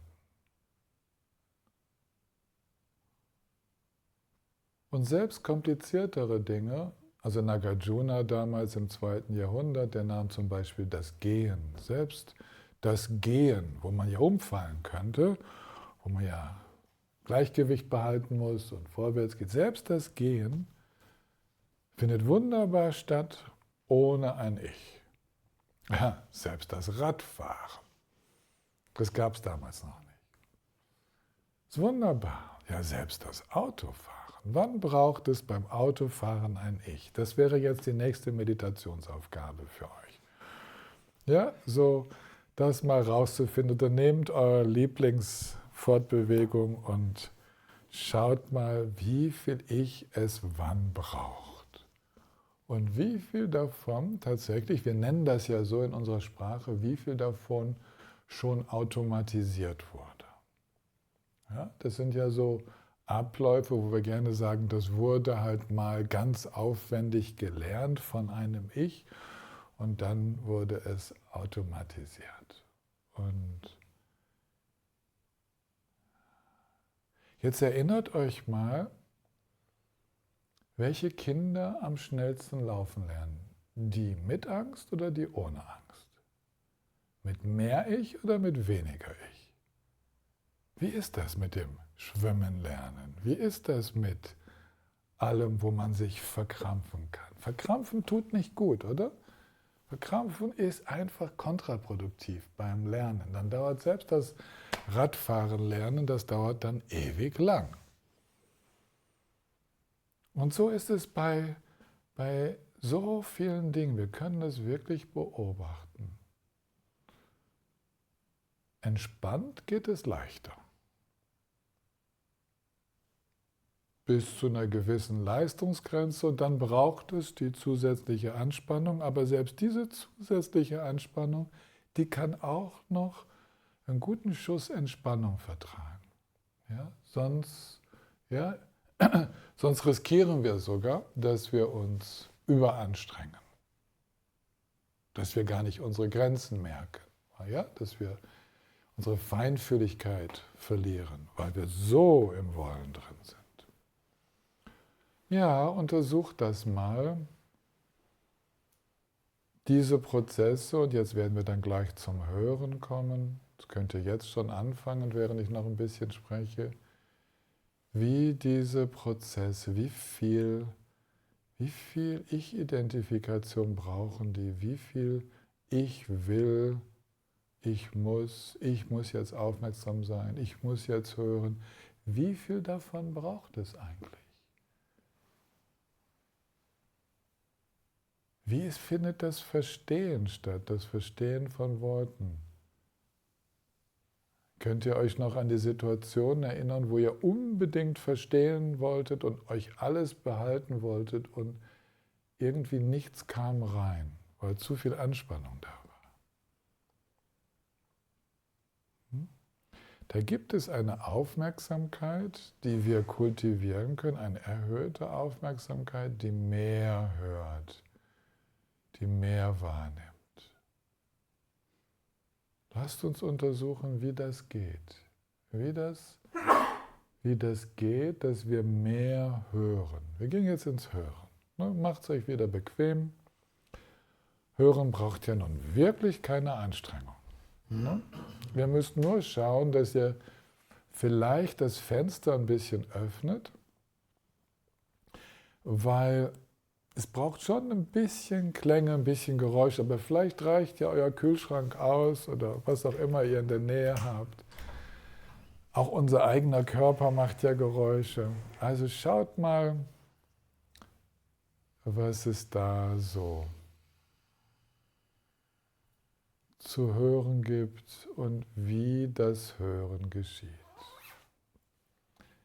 Wenn es ums Hören geht, dann schließe ich gern die Augen, so dass der Hörsinn möglichst viel von meiner Aufmerksamkeit bekommt. Ich sage jetzt meine Aufmerksamkeit. Das glaube ich nicht, dass sie mir gehört.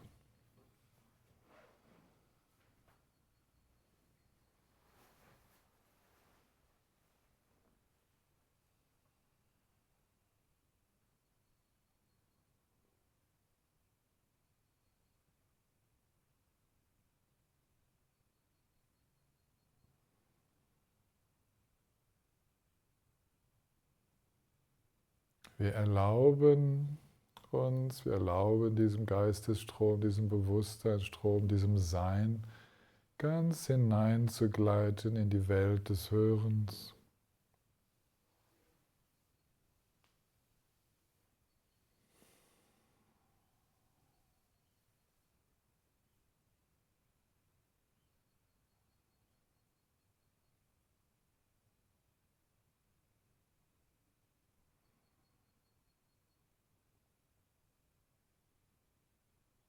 Ein entspanntes Hören.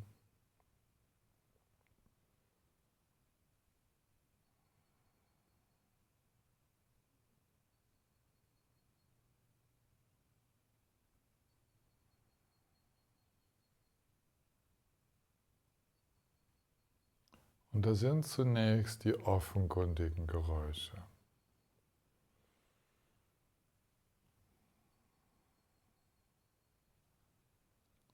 Vielleicht die Vögel, vielleicht der eigene Tinnitus, vielleicht Autos.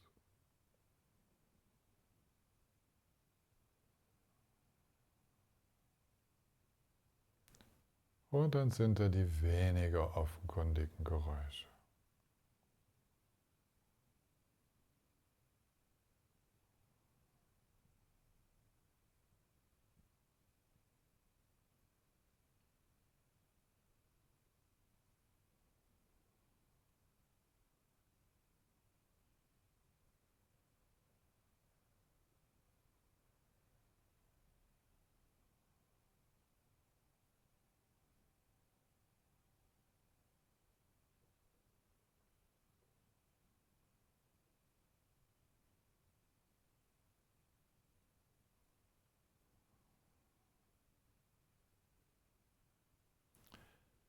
Wir können ein wenig damit spielen, was für einen Unterschied es vielleicht macht, wenn ich mich anstrenge zu hören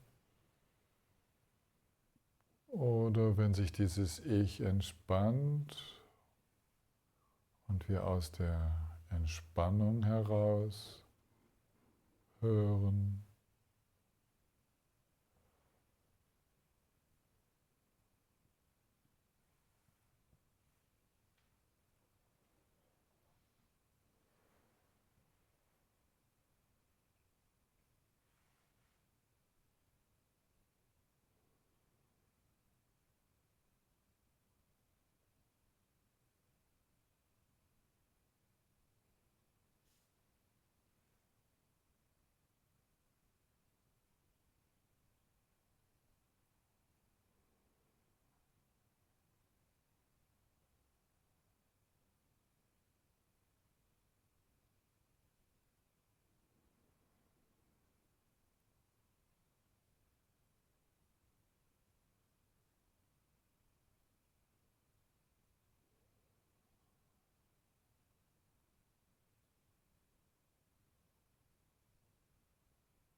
Achten wir mal auf die feinen Modulationen der Klänge, der Geräusche,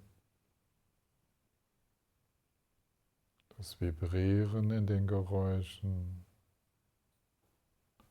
Zunehmen und Abnehmen, plötzliches Auftauchen und Verschwinden.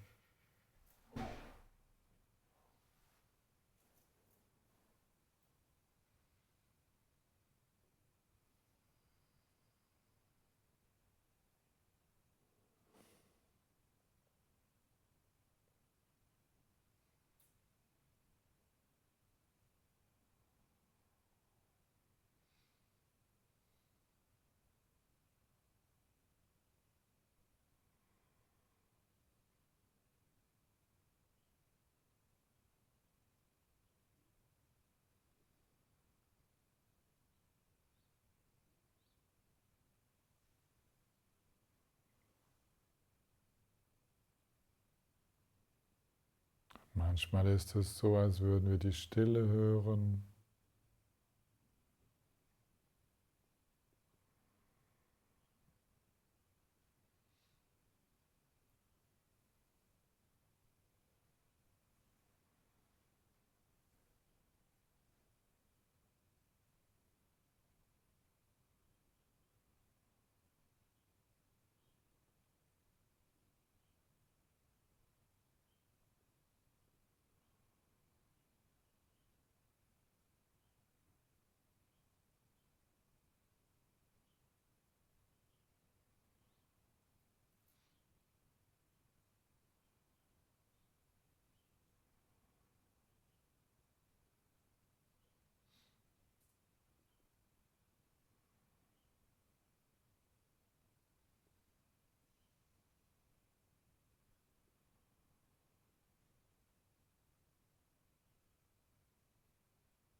Buddha würde jetzt sagen,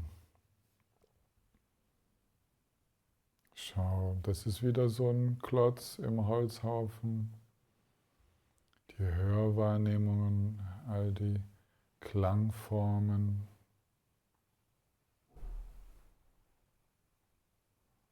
Unendlich viele Variationen.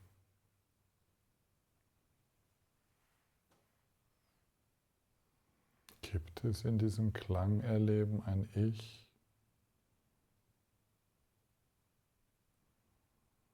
Etwas Beständiges?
Ein nicht greifendes, hörendes Gewahren, durchlässig.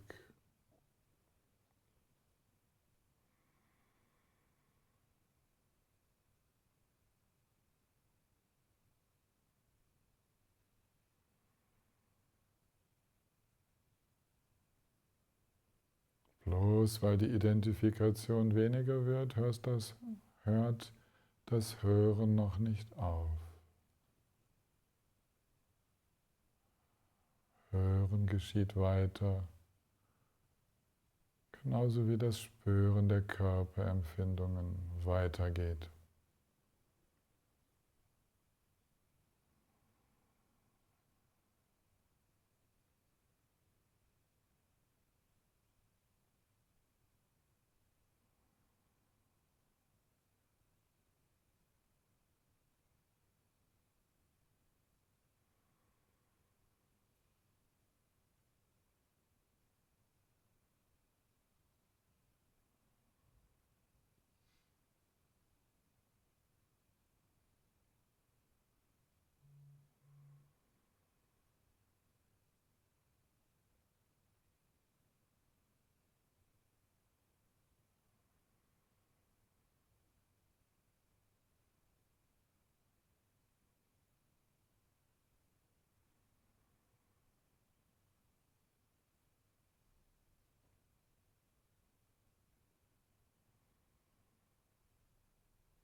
Das klingt jetzt sehr banal, wenn wir sagen, Hören findet einfach statt.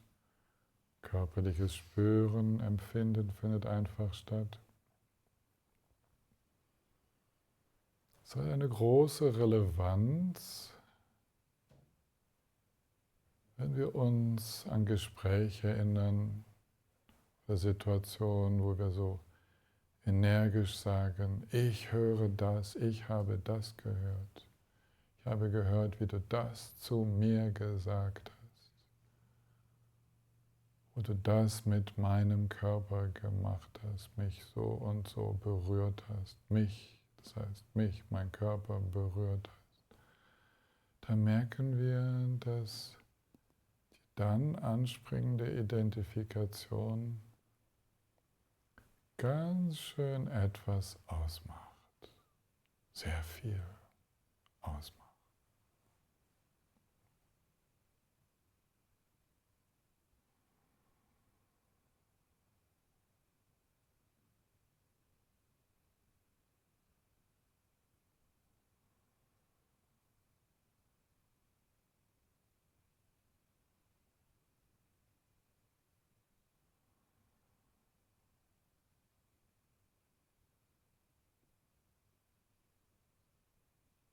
Wir können ja häufiger mal damit experimentieren, einfach nur zu hören.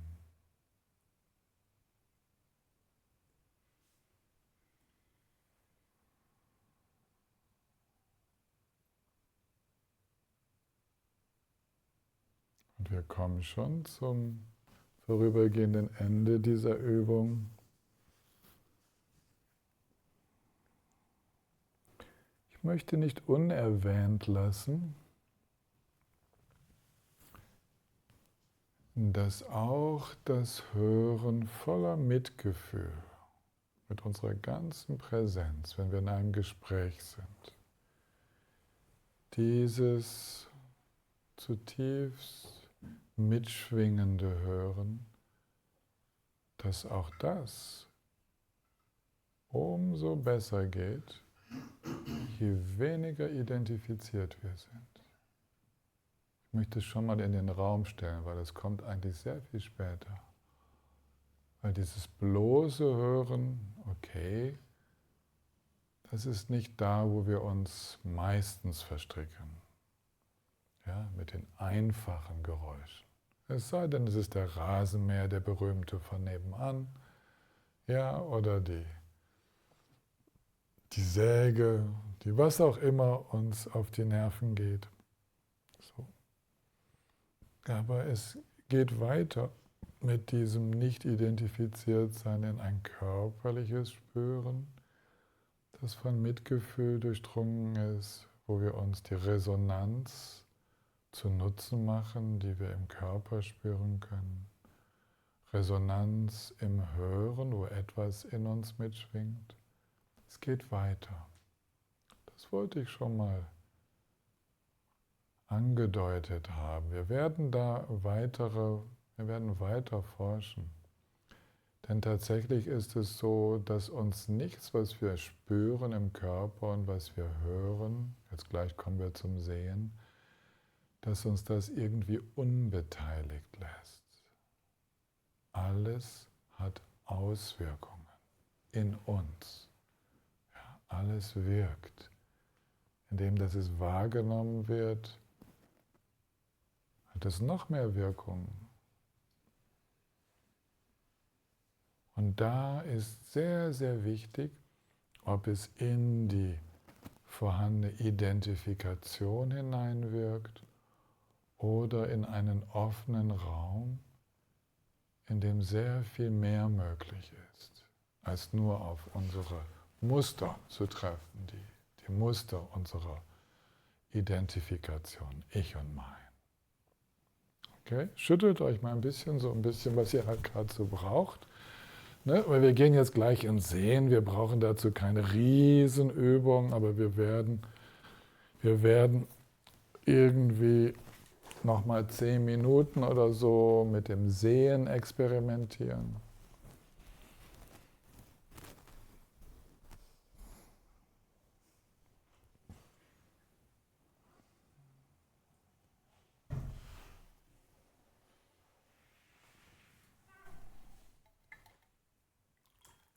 Es hat auch Zeit, kurz mal auf Toilette zu gehen, das ist durchaus möglich.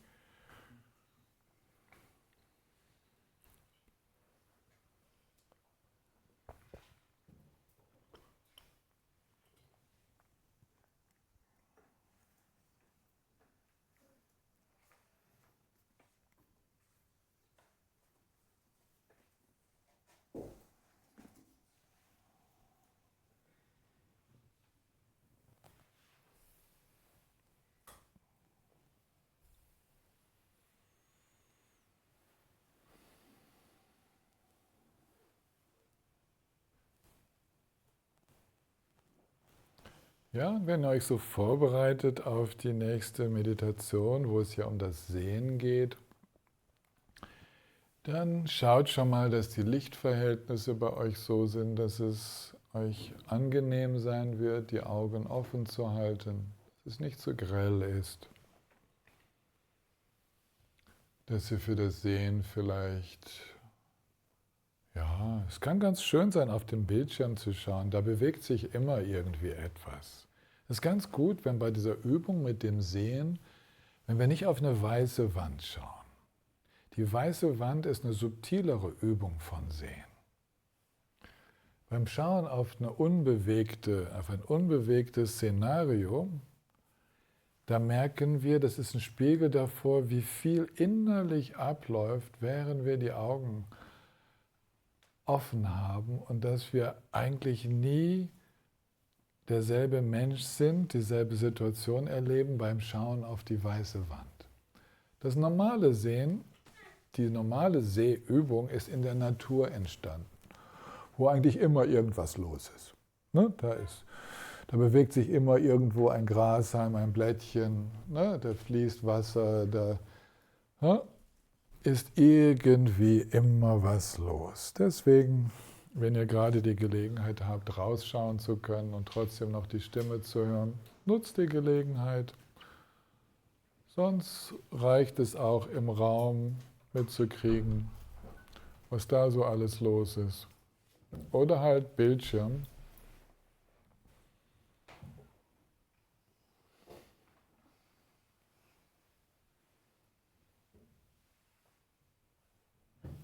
Ja, also es beginnt. Sehen beginnt schon.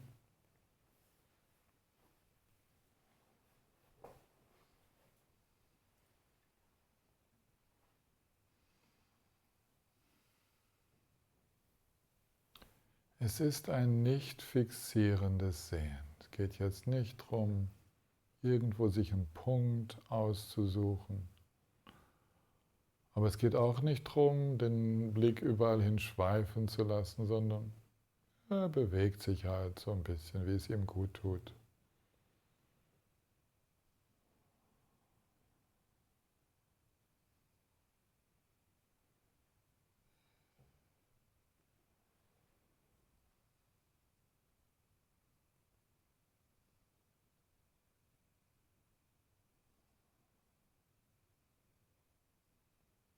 Und vielleicht schlüpft er nochmal hinein und schaut mit den Augen der großen Mutter.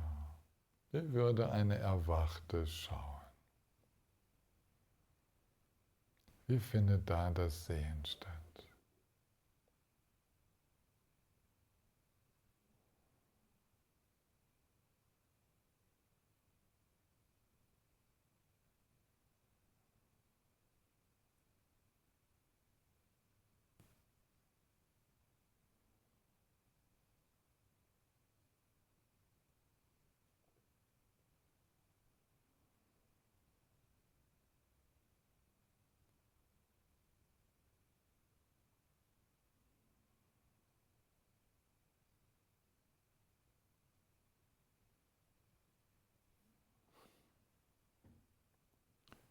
Wir sehen ja ohnehin den ganzen Tag. Ist ja nichts Neues. Können wir uns entspannen.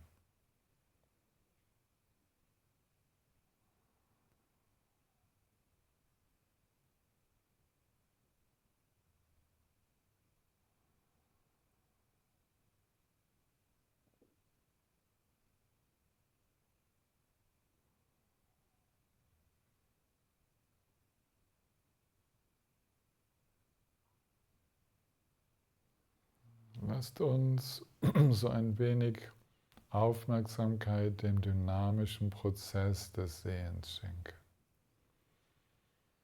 Dass in diesem Sehen jede kleinste Veränderung in unserem Gesichtsfeld wahrgenommen wird. Kaum, dass unser Körper ein bisschen schwankt. Kaum, dass sich vor uns etwas bewegt. Selbst bei einem sehr statischen Raum merken wir, wie Sehen innerlich ein fortgesetzter Prozess ist, ein fortlaufender Prozess.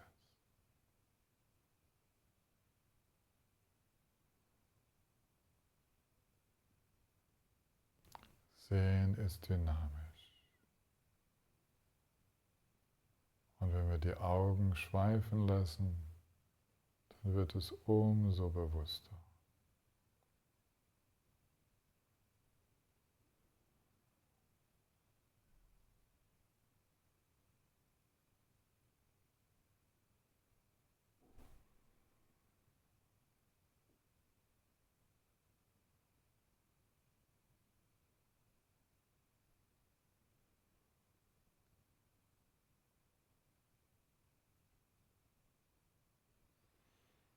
Wir sind bei den visuellen Formen, dem Wahrnehmen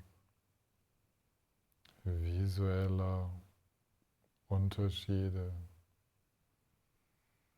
Formen, Farben, hell, dunkel.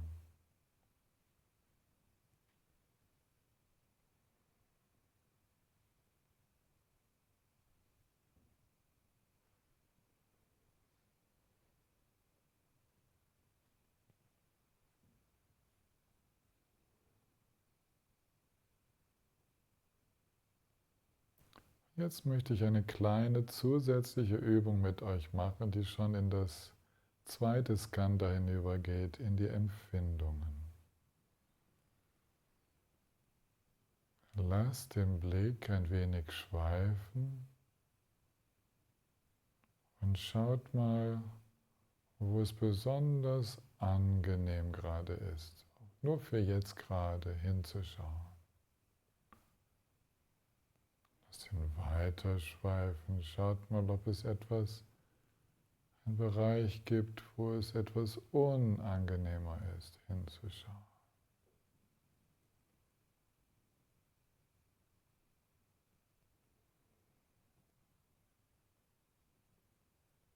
Wechselt ab.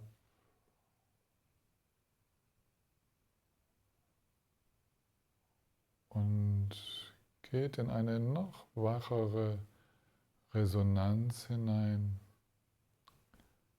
Achten wir doch mal darauf, wie sich alles, was sich ändert in unserer Sehwahrnehmung, wo auch immer der Blick gerade hinfällt, dass wie das eine subtile Veränderung der Befindlichkeit auslöst.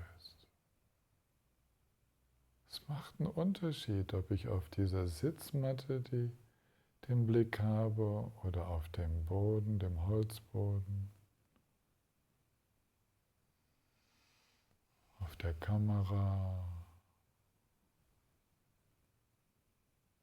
in dem grünen Bereich der Bäume,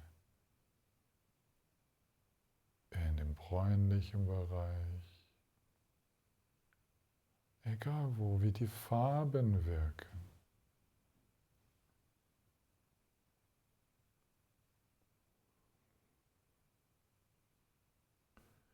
Die innere Resonanz beim Sehen, auch die findet einfach statt. Wir sagen nicht vorher, wenn ich jetzt auf den Bereich gucke, dann werde ich das als unangenehm erleben. Wir schauen in den Bereich und wir sind vielleicht überrascht. Ist ja gar nicht unangenehm. Ist mir jetzt gerade so gegangen. Es passiert. Es geht jetzt nicht darum, warum das passiert. Verschiedene Farben, verschiedene Formen. Manchmal die Symbolik von etwas, wenn mein Blick zum Beispiel auf diesen liegenden Buddha fällt, dann spricht nicht nur die Farbe zu mir, sondern das, was da an Resonanz in mir entsteht, aufgrund der Bedeutung, die ich dieser Form gebe. So kann es auch viel mehr sein als nur das Grün, was in mir eine Resonanz auslöst, wenn ich auf eine Pflanze schaue. Sehen und zugleich die Resonanz spüren. Und diese Resonanz, die kann gespürt werden, ohne dass so ein starkes Ich-Gefühl anspringt. Es klopft an, so ja. Aber auch da können wir uns auch öffnen. Wir können vielleicht wieder in so eine Resonanz gehen der großen Mutter oder des Buddhas, die gehen ja auch in Resonanz. Die sind volle, unbehinderte Resonanz.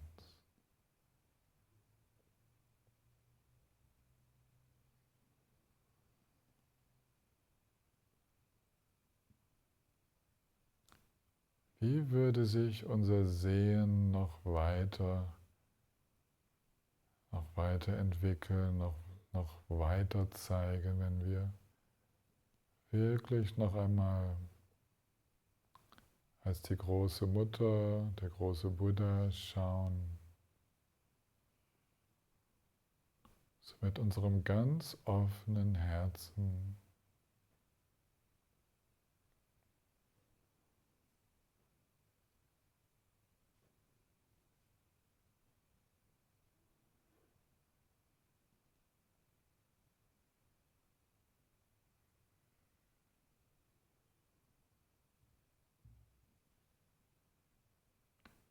Nehmen wir noch das Hören mit hinzu,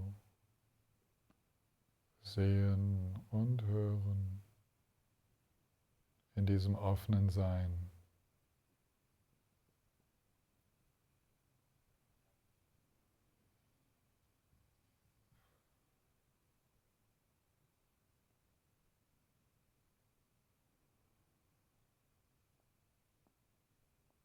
Nehmen wir noch das Spüren der Körperempfindung mit hinzu.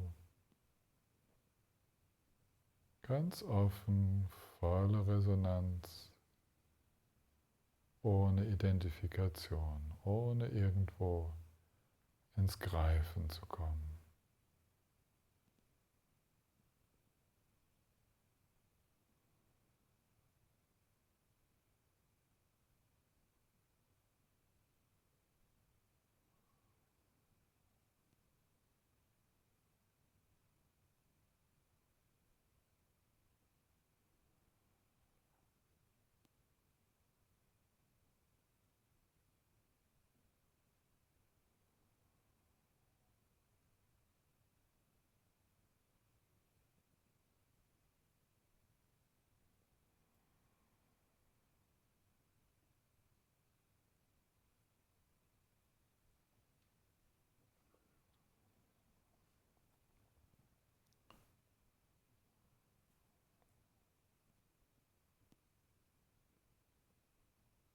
Mit dem weit offenen Herzensgeist spüren, hören, sehen.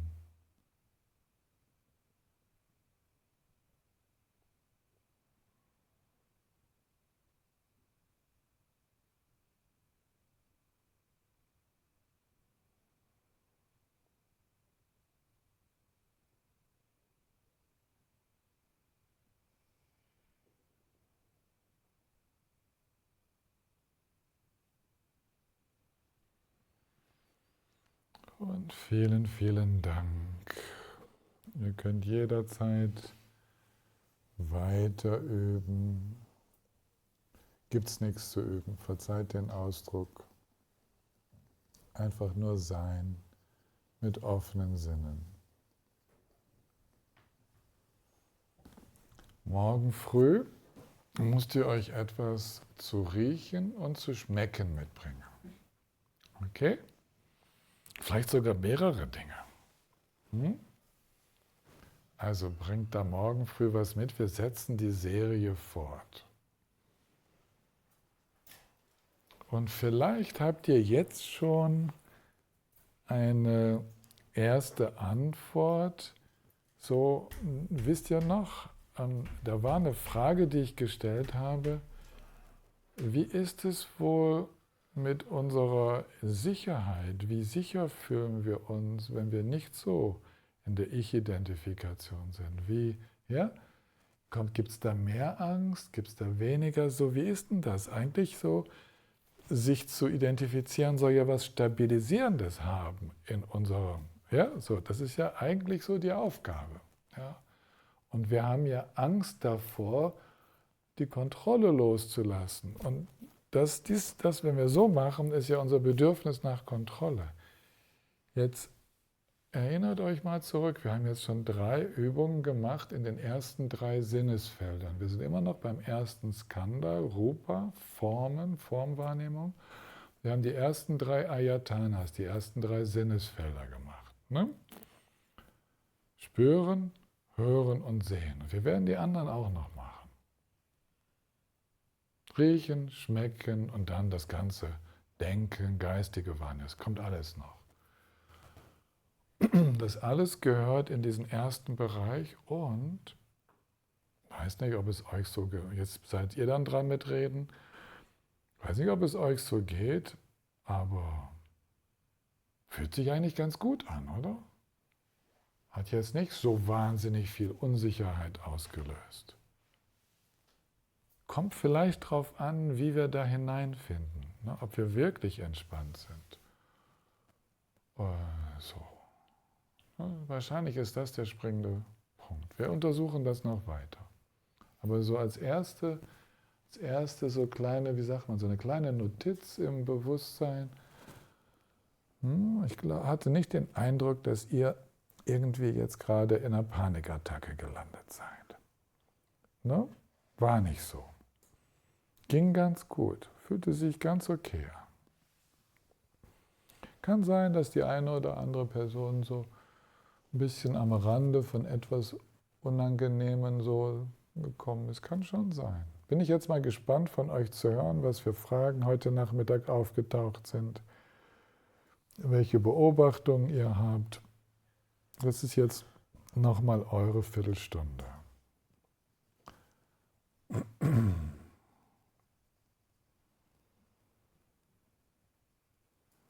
Oh ja, Eva, grüß dich. Hallo Clemens. Vielen Dank für das alles, so toll.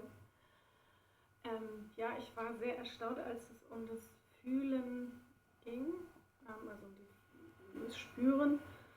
Da habe ich mich hingelegt, weil ich schon merkte, oh, mein Rücken, der tut wahnsinnig weh. Und dann lag ich wie in so einer Hülle und in der Hülle konnte ich nichts entspannen. Das war wie ein innerer Körper, also nicht eine äußere Hülle, die irgendwie klar war, aber innen also völlig verspannt.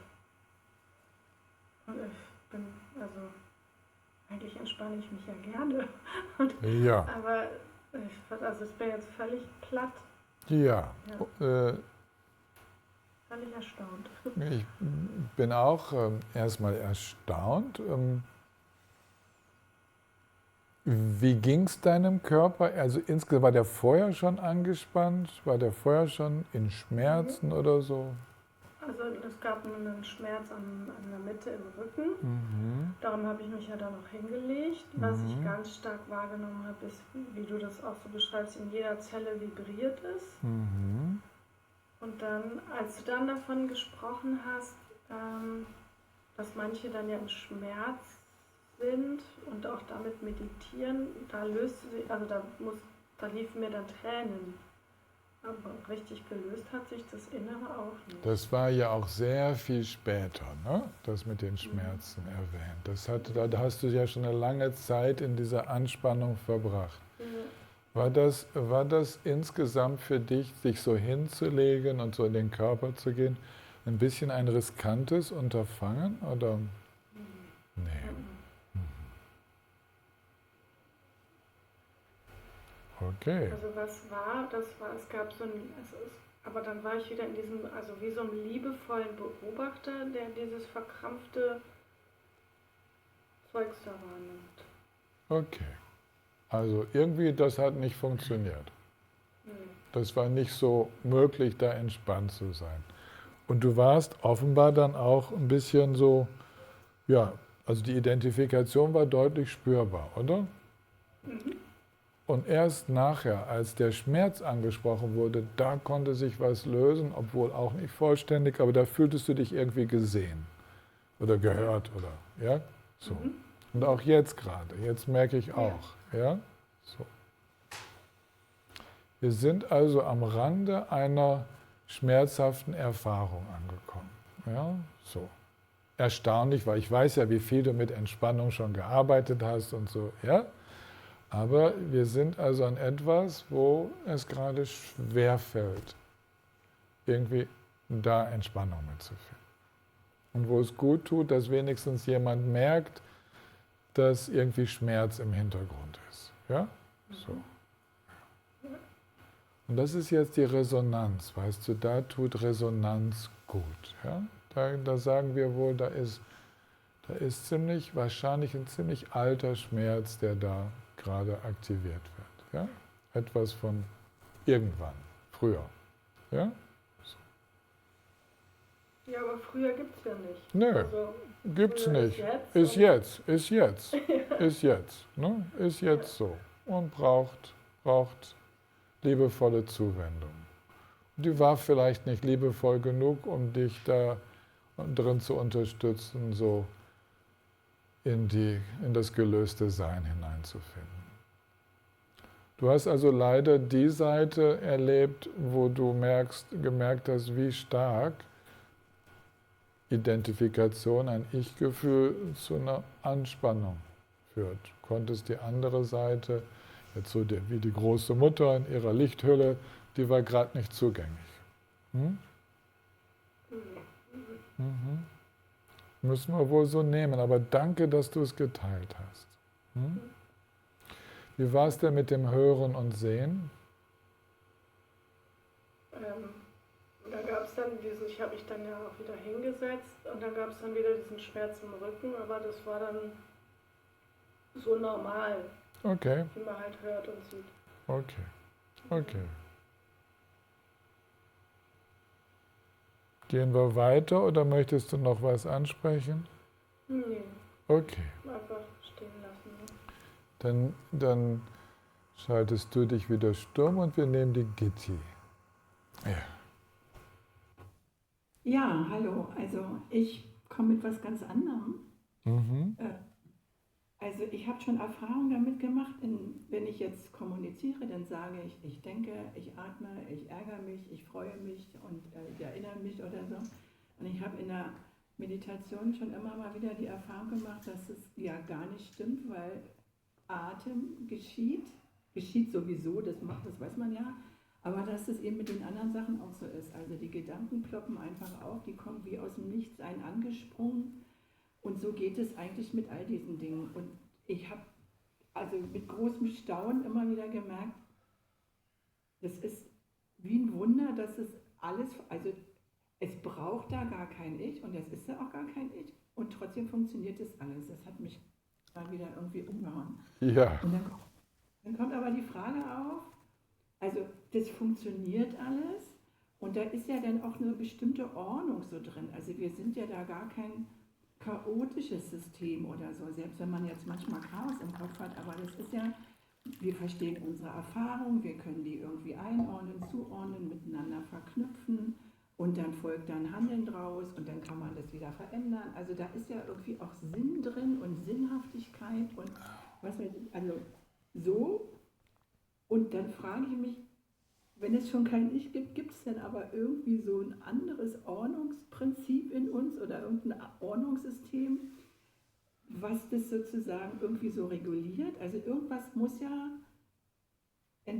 helfen sozusagen, wenn ich meinetwegen müde bin, dass ich dann ins Bett gehe statt an die Waschmaschine oder so. Ja. Und das ist dann irgendwie unsere tiefe innere Weisheit, die man ja meistens irgendwie nicht zur Verfügung hat, aber die da irgendwie aus dem Untergrund wirkt? Oder ist es einfach bloß unsere Grundausstattung? Also wie erkläre ich denn das? Oder wie erkläre ich mir das? Ja, also du willst dir das offenbar erklären. Weißt du, wo wir mit dieser Einsichtsreise hingehen, ist, dass wir zwar schon vorübergehend mal uns Erklärungen geben, ich gebe dir gleich eine Erklärung, aber dass der Prozess so weit geht, dass wir ohne Erklärungen leben können. Das ist die eigentliche Befreiung. Ja, gell? Das war jetzt gerade wichtig. Ja? Das ist nämlich dieses Wow, das funktioniert von selbst und es funktioniert gut. Ich gebe dir gleich die Erklärung, wie man das sich so erklären kann.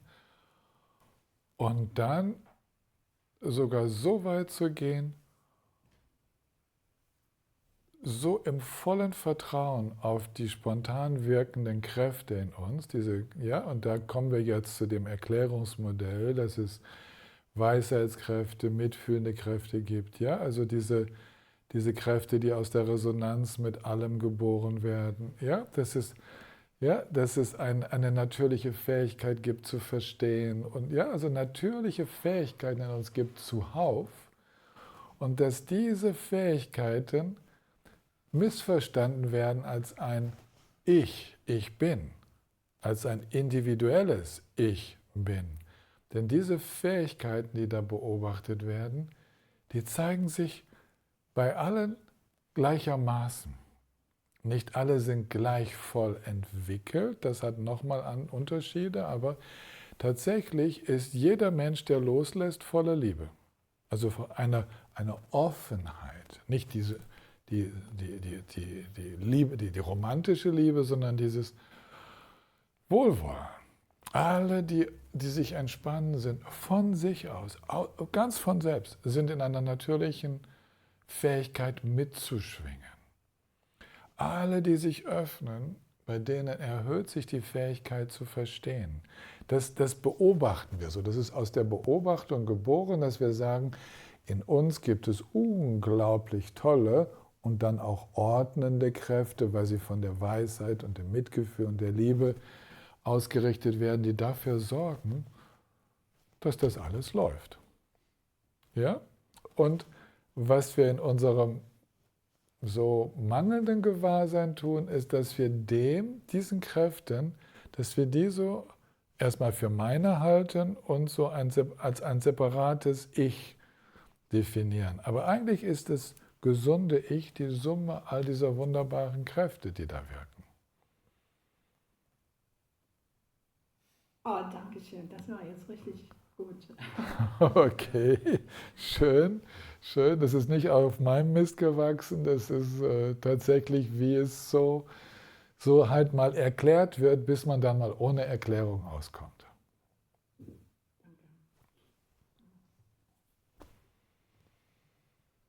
Ich glaube, die Hanna ist die Nächste. Ja.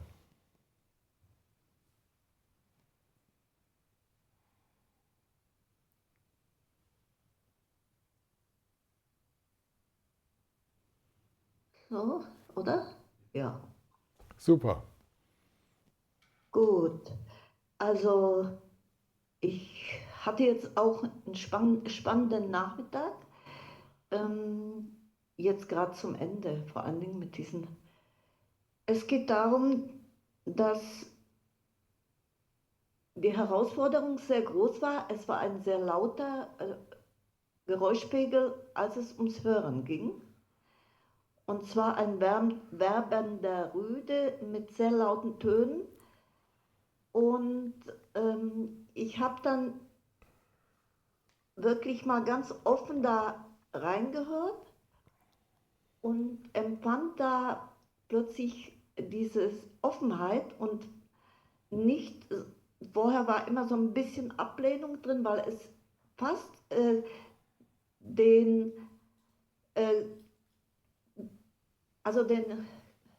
Pegel überschritten hatte, den man normalerweise mit Ohren aushalten kann. Und dann nahm ich eben wahr, dass eigentlich Vogelgezwitscher und alle möglichen Variationen, also detailreich nahm ich wahr. Und dadurch eben war es viel besser zu erleben. Und die Ablehnung war dann weg, sondern es war etwas, ja, in Ordnung so. Oh, schöne Beschreibung, ja. Da beschreibst du etwas, was unglaublich hilfreich ist. Also ich fasse mal für die anderen, die ja nicht wissen, dass du eine Hündin hast. Grüße an Semke, ja, die offenbar von dem Rüden gewittert wurde und der hat also vor deiner Wohnung die Schau abgezogen. Und jetzt hast du es geschafft, dein Hörbewusstsein zu weiten. Und du bist aus der Fokussierung, hast du rausgefunden, die durch die Abneigung, den Ärger entsteht, und auch durch das laute Geräusch. Du hast es geschafft, mehr wahrzunehmen, die Spanne zu öffnen, dass du sogar das Vogelgezwitscher im Hintergrund noch wahrgenommen hast. Ja? Und das ist etwas, was wir immer wieder beobachten können, wenn wir den Fokus lockern können und in eine weite Wahrnehmung gehen, das entspannt das System. Genau. Das Vogelgezwitscher war übrigens nicht im Hintergrund, sondern in der Stimme des Hundes. Aha, interessant. Ja, okay, gut. Oh, das ist noch die höhere Kunst, ja. Also Werbung, das war Werbung. Und jedes Mal, wenn sie in die Richtung schaute, dann erhöhte sich die Werbung. Und irgendwann mal habe ich dann aber deine Erklärung nicht mehr verstanden und dann habe ich ihn rausgebracht und die Aufmerksamkeit war weg. Dann beobachtete ich, wie das Werben aufhörte. So. Okay, fein, fein. Danke. Danke auch. Mhm. Wir haben jetzt auch schon 6 Uhr. Ist jetzt keine erhobene Hand mehr zu sehen. Nichts mehr im Chat, Tobias? Nur die du vorher gelesen hast. Wenn du die auch Das ist in Ordnung, ja. Die habe ich gelesen. Den Dank auch, der im Chat stand. Und so. Ah, da. Daniela, du meldest dich gerade mit deinem Partner oder Freund. Mhm. Ja, ich bin Klaus. Grüß dich, Klaus. Ja. Ja, ich habe eine Frage, weil du ja den ganzen Tag vom Entidentifizieren auch sprichst und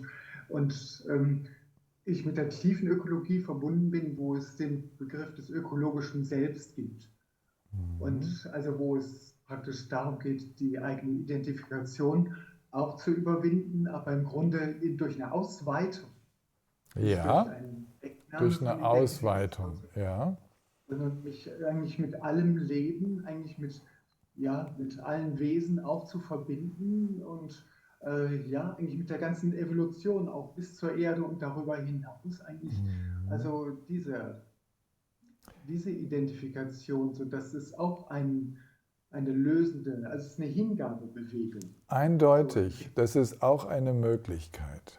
Das ist eine Möglichkeit, in die Ausweitung zu gehen. Das braucht einen sehr wachen Geist, um sich da so einfühlen zu können. Wenn wir in die Ausweitung gehen, mit einem Baum zu fühlen, mit den vielen Tieren zu fühlen, uns in die Ameisen einzufühlen, in die Bienen, in die Ozeane. Das braucht eine sehr wache Vorstellungsgabe.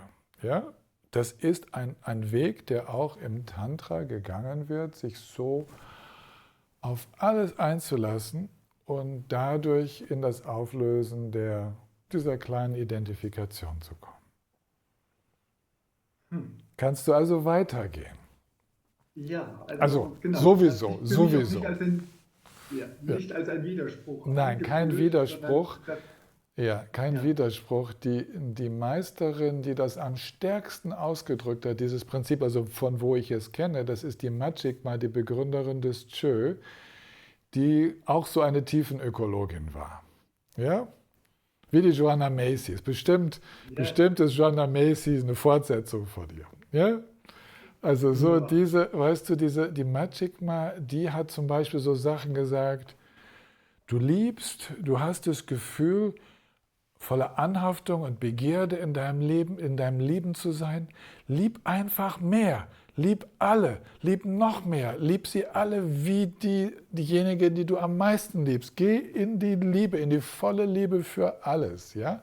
Und so hat sie zum Beispiel das gelehrt, ja, aus dieser sehr engen Liebe in die weite, offene Liebe der großen Mutter einzusteigen. Tatsächlich ist sie mit der großen Mutter extrem verbunden und das ist dasselbe Mantra für Machikma wie für die große Mutter. Ja, es ist ein ganz zentraler Punkt. Okay. Ja, wow. Klaus, da hast du jetzt noch was aus mir rausgelockt. Du, toll. Ja, gut. Ja, das hat gearbeitet, die letzte gute Stunde in dir. Okay, gut. Ja, schön, dass du noch dran gekommen bist. Ja, danke dir. Okay, jetzt lasst uns gemeinsam widmen.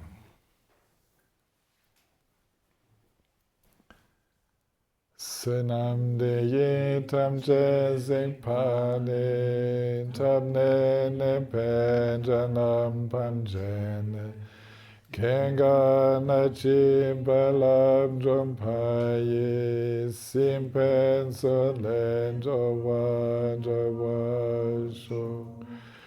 Jambemba wanjita kempada Kundo zambonde yang ishinde Denda kunjinje sundan lomjeng Gewan dindan tamjelam tungo Sangye kusum nipenjen lamdan Chene minjun dimpenjen lamdan Gandum midjedum benjen lamjin Chintang owaman lam jumpajo